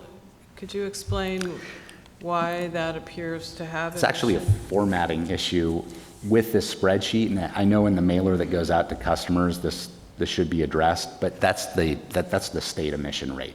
That bar chart. That would be helpful. And then just one comment, when you send this out to customers, I think there's usually a couple more pages, and I know in Marin in particular, people have a lot of concerns about nuclear, so if there's some way the team can put together why that's there, I think that would be helpful. Maybe that's already in the works, Don? Yeah, I believe that's the case. And while I haven't seen the proof, I think that's typically what MCE does in sending out that label, is to make sure that customers are aware of some of these items that they may not be expecting to see. Okay, and sorry for the interruption, but that red looks very strange under Local Soul. It does, yeah. The legend didn't get picked up. And we've had a lot of back and forth with the CEC in terms of the formatting of this. Every year it seems to be a recurring set of issues, and I know that when this ultimately is provided to customers, that'll be addressed. One other item that I didn't want to gloss over here is the inclusion, oh, look at that. All right, is this one right here. So percentage of retail sales covered by retired unbundled RECs. I know it's been a past practice of MCE for several years now to not procure any unbundled renewable energy certificates. But when you consider what happened in 2022 with the extreme heat, sales being above expectations, and also a number of suppliers delivering far less renewable energy than we anticipated receiving, and finding out about that relatively late in the year, it did create a peculiar situation that was resolved by purchasing a very, very small percentage of unbundled renewable energy certificates. Didn't want to gloss over that. I know this organization is very keen on being transparent, so I wanted to make sure that you all were aware that about 0.5% of the renewable energy supplied by MCE in 2022 was related to unbundled direct purchases, but that was a bit of an anomaly, and it certainly isn't going to be normal practice going forward unless there are odd circumstances that present themselves. Just a question again, since having sat on this board for a while and remembering the heated debates about unbundled recs, again, I'm hoping that we can explain that when this gets sent out to our customers, particularly Marin County. That became a huge red flag issue. Thank you. Yeah, absolutely understood. And I think this is the first time in, I feel like it's maybe been about 5 years or so, that any unbundled recs have been incorporated in the portfolio at all. And yet, while that's highly unusual and not desirable, it is a very, very small portion of the portfolio. And I think with that, I'd also want to point out on the next slide, that this is also the year of MCE's lowest emission factor ever. So in spite of that peculiarity with the unbundled rec purchases, the emission factor, and so I'm kind of skipping around here to the bottom third, the light green emission factor of 44 pounds of CO2 equivalent per megawatt hour, which translates to 95% GHG free. That is the lowest ever by MCE, which is pretty exciting. The portfolio wide, so again, incorporating the sales to Deep Green, Local Soul, and Green Access customers drives that emission factor down even further to 42 pounds of CO2 equivalent per megawatt hour. These are benchmark statistics in the state, which is really, really exciting. And when you consider that you're operating in the service territory of an investor-owned utility that customarily has very low emission factors itself, it's also pretty exciting to best that emission factor that's offered to other customers that are not choosing to take service from MCE. So anyway, just kind of recapping some of the highlights here, you can see at the top that the overall percentage of clean energy, so these are sources that include California eligible RPS supply, hydroelectricity, that small residual amount of nuclear that's related to asset controlling supply purchases, that all added up to 99.5% of MCE's portfolio in 2022. And I already mentioned, of course, the 95% GHG-free equivalency, so just trying to get you to reconcile those two numbers, which are not the same. The reason for the difference is that not all renewable energy is zero emissions. So you will have sources like biomass or landfill gas to energy projects that do come with emissions, and those are incorporated in the portfolio. So that's what's really creating the difference between those two percentages that I've just noted.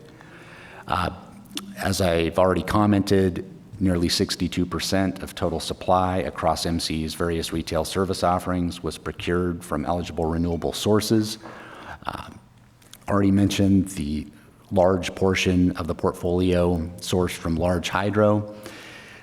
In terms of the geographic concentration of generating sources that contributed to MCE supply in 2022, 62%, so over 62% of total supply was sourced from California-based generating sources, and 73% of all renewable sources were from projects here within the state of California. So pretty exciting stuff, and I think a lot to be proud of here when considering the stats that were generated there with 2022 procurement efforts. And then per usual, we have a couple of graphics here, just kind of characterizing what's happened over time and the various trajectory of things. So the bar charts, that's kind of a breakout of bundled renewables, unbundled renewables, and other carbon-free. So the other carbon-free category, of course, being hydroelectric purchases, asset controlling supply purchases. And then the line, this is the emission factor associated with MCE's aggregate portfolio. So again, these are aggregate portfolio statistics across all of MCE's different retail service offerings. And that line, you can see how it's steadily moved downward. There was a little bit of a peculiarity in 2019, and the reason for that is that, again, in the interest of transparency, MCE decided to use the state's emission calculations a year in advance of when they were actually required to calculate its own emission factor. So that's why we had that little kind of change there, because it was a bit unexpected in terms of the portfolio planning, but we wanted to make sure that we rolled that stat out using the methodology that was going to be required going forward. But again, very strong performance and a near zero emission factor. I'm not sure what else there is to say. And then kind of focusing on a bit of a comparison here to the incumbent utility, you can see in the bar charts how MCE's light green, so this is transitioning from the aggregate portfolio to a focus on light green relative to PG&E's base service or base plan option. You can see how renewable energy content stacks up in the bar charts, and then overall, quote unquote, clean energy in the line chart. And clearly there's been a convergence roughly in 2022, but it's very important to understand why it is that convergence exists. And so if you kind of look at some of the points below the graphic here, you can see that the 100% clean energy numbers that are reflected within PG&E's line there include over 49% nuclear energy and 6% unbundled RECs. So those are really important distinctions because this legacy asset that PG&E has in its portfolio, its nuclear generator, provides a great deal of power and clean power at that to the utility, but it's very different than the way that MCE goes about constructing its portfolio. So we just wanted to make sure you were aware of that distinction. Then again, in terms of the emission comparison, PG&E's base plan was at 56 pounds of CO2 equivalent per megawatt hour, very low, no doubt about that. But MCE's light green was lower at 44 pounds of CO2 equivalent per megawatt hour. In any case, lots to be excited about in 2022 as we reflect back on that year, and a lot of great work done by MCE's Power Resources team, and I'm happy to get to be the one to deliver the information to you. I don't know how that comes to pass, but anyway.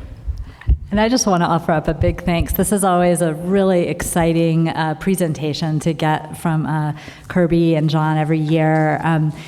For those of you that weren't around at the very beginning, as Kirby mentioned, they helped put our portfolio together in the very first year before we really even had staff yet.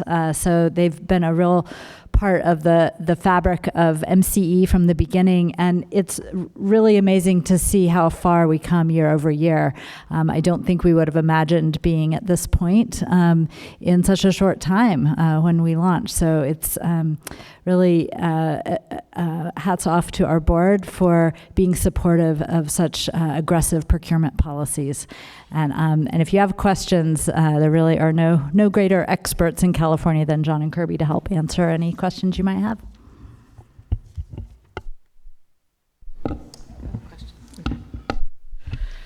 Thank you for the presentation. As a new board member, I'm interested in the unspecified power source definition, and why is it unspecified? Yeah, that's a fun one. It's interesting. So many of the contracts, and in fact, in the case of MCE, virtually all of the contracts that supply power to the organization are from specified sources, right? We can actually look to a generator, find it on a map, and learn more about it if we want to. But unspecified power is really power that's provided by the system at large for balancing needs. There isn't necessarily a contract in place with a specific generator, so the CEC has created this category, and for most retail sellers, the percentage is much higher than it is for MCE. So you'll see that percentage up, 30, 40, 50 or more percent, because many of the purchases that they make are just for kind of generic power without tying that to any particular generating resource. But in the case of MCE and its very high clean energy targets, we take a different path and really focus on specified sources of power that are generally clean or zero emissions. So getting back to your question, unspecified power is basically power that's related to a contract that doesn't point to a specific generating resource.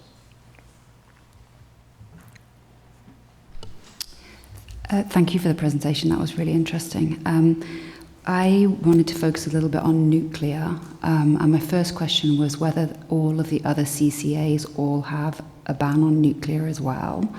That's my first question. And the second question is, I'd actually like to hear your personal viewpoint on nuclear, because obviously across the world, the perspective on nuclear is changing quickly with new clean nuclear fuel cells and with this massive growth in global demand for energy that we know is coming with no way to fulfill it. I'm curious to see whether your personal opinions on that, and also just whether you think this is going to evolve in California. Yeah, both good questions. I can tell you that I haven't looked at the power source reports of all CCAs, so I can't speak for all of them in terms of commenting about whether or not nuclear is included. I know that it is for many CCAs. Certainly if a CCA purchased from asset controlling supply, so like I said, there are two different portfolios that exist that have been certified by the California Air Resources Board. One is, Tacoma Power, and the other is, I think, might even be PowerX or something. Is that right? Yeah, I think BPA rolled out off in 2022, but so Tacoma Power and PowerX, I believe. And in any case, because nuclear is a small portion of this generalized portfolio that you can buy from, that's how those volumes wind up showing up in the label. And what the CEC has done as part of the power source reporting template, they've created a separate worksheet within that template for asset controlling supplies. And within that worksheet, there are percentages that reflect the contributions of those different resource types within each one of the ACS portfolios. And so you, as a purchaser of that product, simply put in the volume that was delivered to you, and it breaks out how it is that the resources are going to be allocated in the label.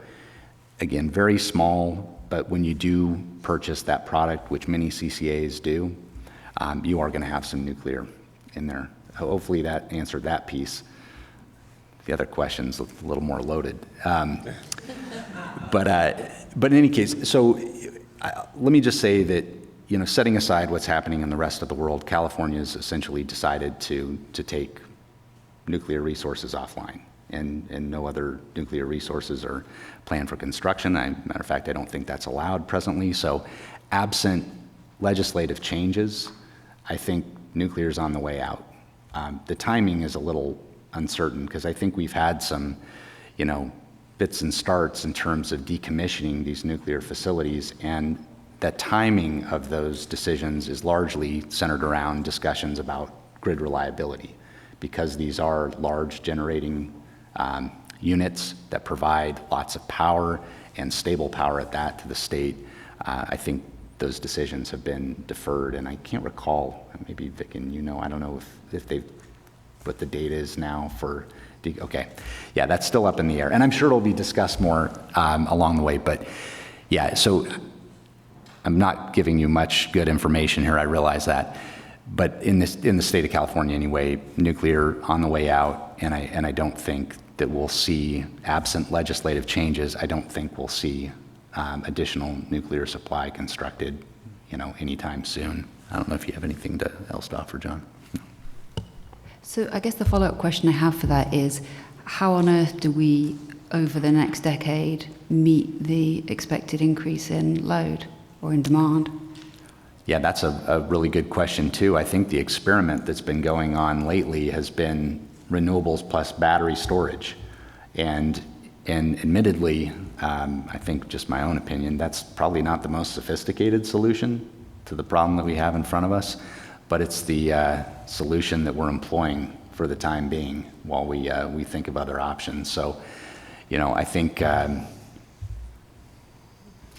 one's yet to be determined. But right now, state of the art seems to be renewable plus storage. So I understand that, but you're an expert in this, and so what would you be doing differently? Yeah, I think what I'm an expert in is not technology specific. So I couldn't offer you a good answer as to what lies ahead in terms of technological solutions. I think, what we do in terms of resource planning is work with the technologies that are available.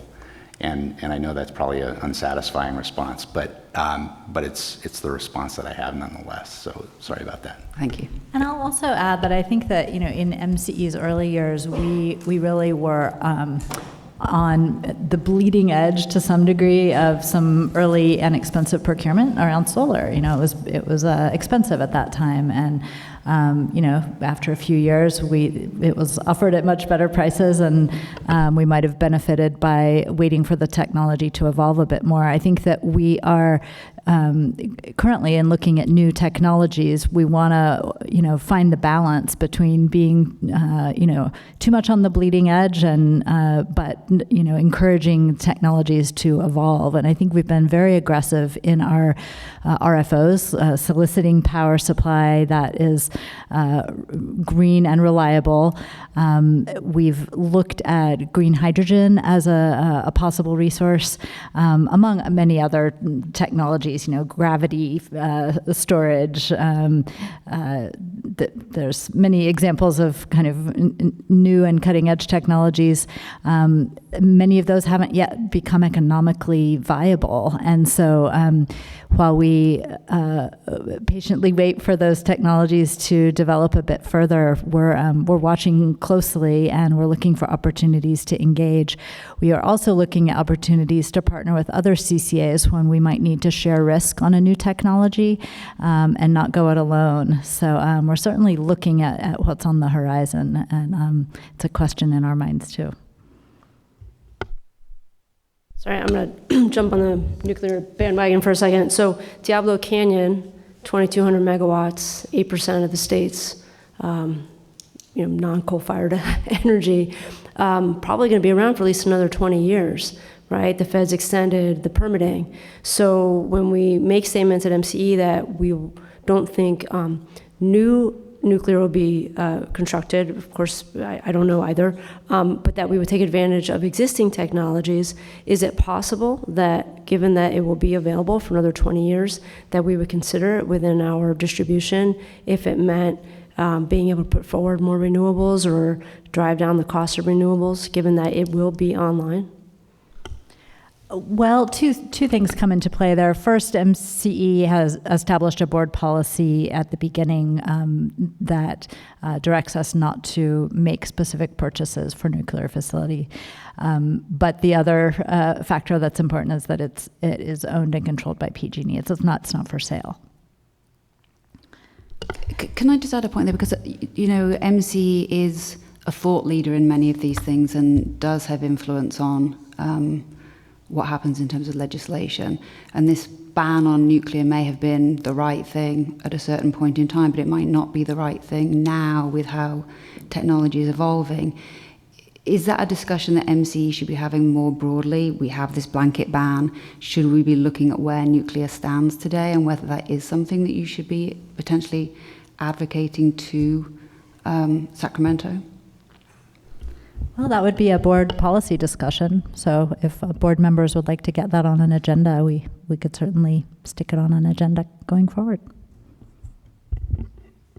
I have a follow-up question. Where do you get your information that Diablo Canyon's going to be online until 2030?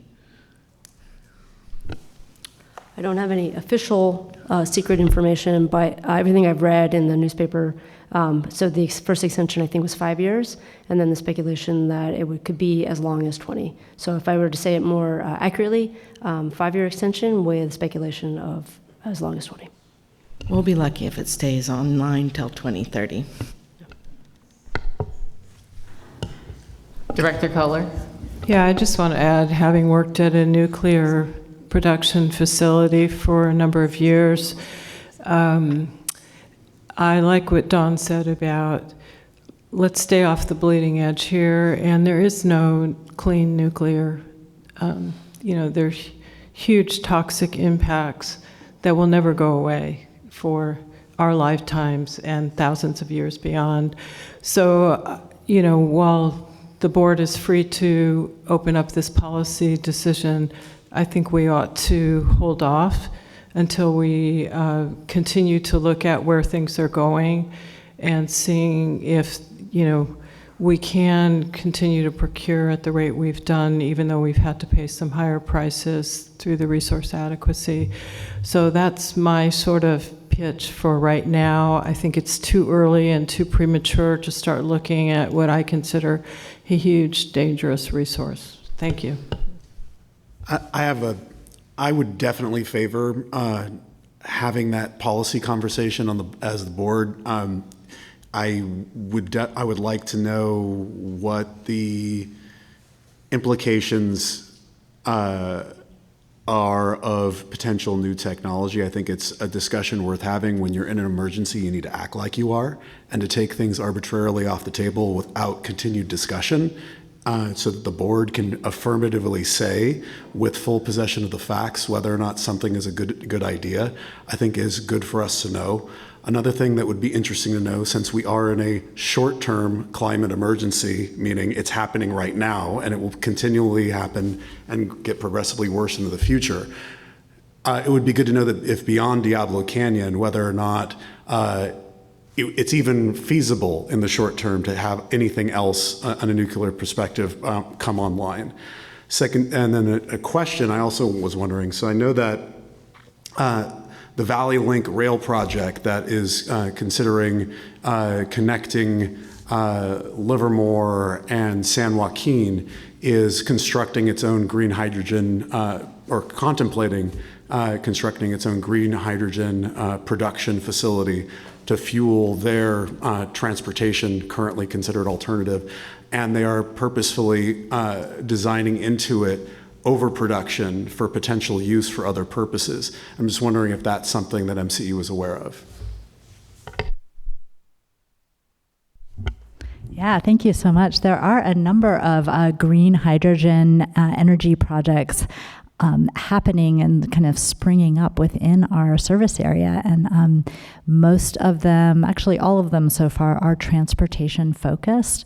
That you mentioned yet another one that, that is really exciting. And what we're hoping is that that will lead to green hydrogen becoming more available and then being something that we could use as energy storage. Because as you probably know, you can create hydrogen in a number of ways. If you're creating it with renewables, then you can store that renewable energy, put it into a fuel cell and use it anytime, including between 4 and 9. So that could become a really economically viable alternative. So yeah, thanks for bringing that up. And if anyone else on the board is aware of other green hydrogen efforts springing up in your communities, please let us know, because sometimes we find out about these things through unexpected channels, and it's really exciting to see the innovation in our area. Any additional? I just have one comment, and this would be for a future board meeting, that I think it would be interesting to at least schedule or look at some presentation on the whole green hydrogen systems, so that we're all a little more educated and can understand how to look at it. Personally, I'd be really interested in that. Such a wonderful comment. We actually have that on the agenda for our TechCom meeting next Wednesday. So come if you can. Director Feynman. Hi, thank you. I just would like a little bit more clarity on sort of what it looks like when there's under procurement or we're kind of short, either because the demand is really high or because, whatever has been contracted is not coming through the way it was maybe anticipated. What is that?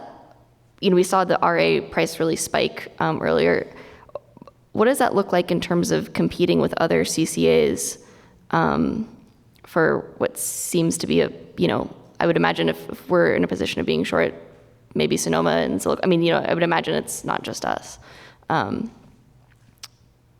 So I'm just curious how that kind of plays out. Yeah, I think what we observed and actually shared with MCE's executive management were some really kind of, I guess, concerning things about one of the large investor-owned utilities power source disclosure reports. So much of the information that we shared with you today in terms of the stats was derived through the compilation of information that was ultimately delivered to the CEC through these power source disclosure reports, and the IOUs do the very same thing. And so when we were looking at the run-up, because we talked about, RA prices and how they've gone up so high, well, the same is true now with renewable energy prices as well. So those have gone through the roof. And it seems to be, there seem to be a few things driving this, but in terms of the short-lived, hopefully, impacts to the market, we've observed that in 2021 and 2022, one of the large investor-owned utilities appears to be very, very short relative to its renewables portfolio standard compliance mandate, to the tune of possibly as much as 2,000 gigawatt hours. So that sort of kind of chunk need, if you will, and having to go out and procure that in order to avoid compliance deficits could certainly stress markets, and we believe to a certain degree it has. Also, I think on the heels of the pandemic, there have been many project delays. And those project delays, I think as much as many things, have contributed to tightness in supply, because there were a lot of folks that had contracts with these projects that were expecting to receive deliveries that have been delayed, either to known dates or kind of deferred indefinitely.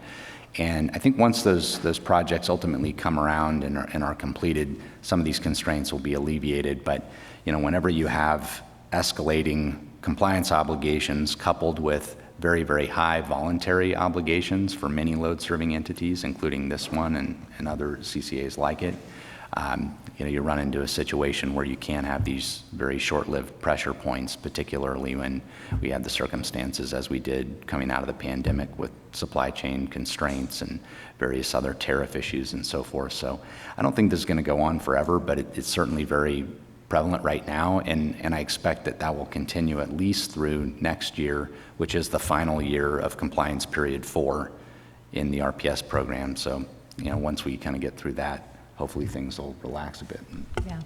And I wanted to, please go ahead. No problem.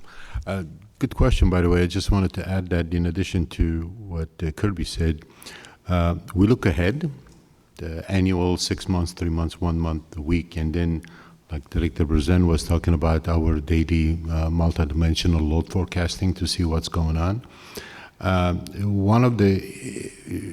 One other point I want to mention is that we're not competing with other CCAs, we're competing with everybody,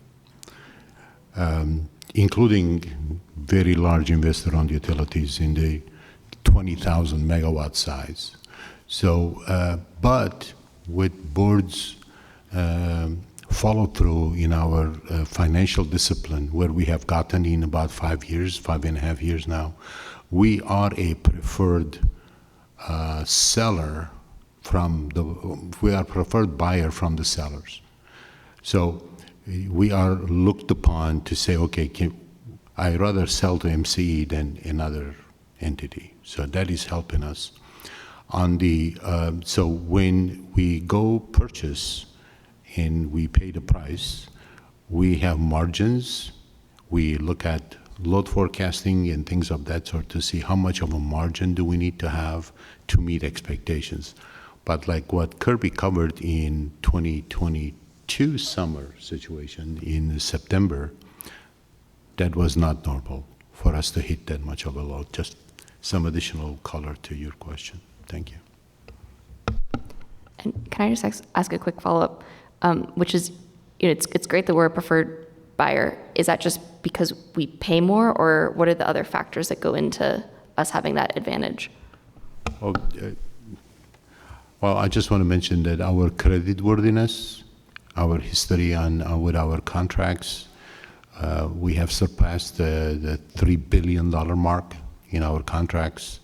We're never late. We pay our bills. So our contracting process, we would like to speed it up to execute more contracts. But our relationships that we have, Kirby and John has done a wonderful job for MCE on how we are represented in this market, in this very competitive world. That's the reason. Okay, thank you. You know, I cannot help it, but I do want to celebrate the 95% number that Kirby mentioned. With John's help in my procurement team, with Vidi, it is just fantastic to reach our strategic goals, our vision. We can taste it, right? We're like 5% away.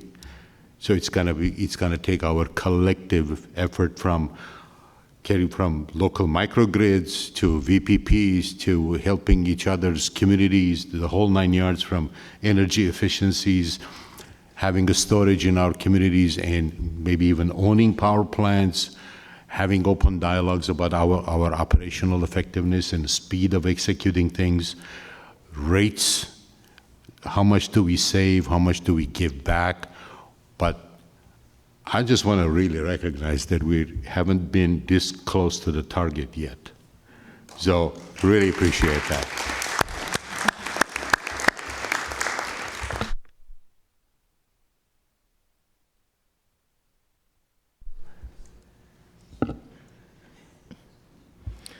Are there any additional questions from the board? All right, seeing none, do we happen to have any public comment on this item? Director Kohler, do you have a question? I just wanted to move the item, if we need that, if there's no public comment. The Second. motion made by Director Kohler, I seconded it. seconded by Director Dare. Director Holly Dare. Madam Clerk, please call roll.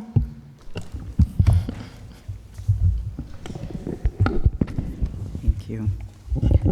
Belvedere? Yes. I'm sorry, I didn't hear. Yes. Yes, thank you. Benicia? Yes.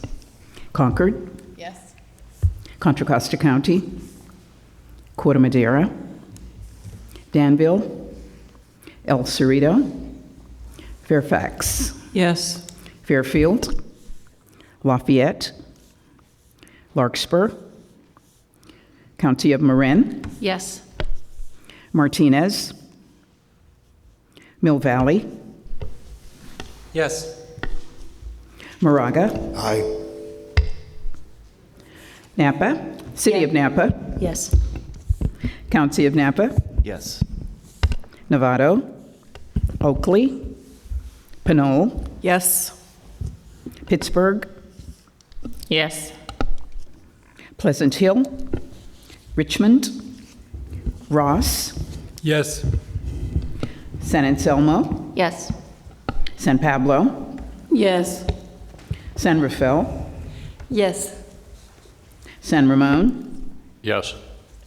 Sausalito? Yes. County of Solano? Tiburon? Yes. Vallejo? Aye. Walnut Creek? Motion carries. Wonderful. Motion passes. And thank you, Kirby and John, for the presentation. Also, thank you, Victon, and the procurement team for all your work.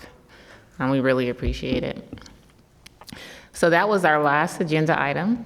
We're getting ready to move on to lunch. So at this time, I would like to adjourn the meeting. And then the board members and staff members, after lunch, will get ready to go out to our field trip to the MCE Solar One site in Richmond, the address is located on the agenda. There are no more actions for this afternoon, and thank you all again.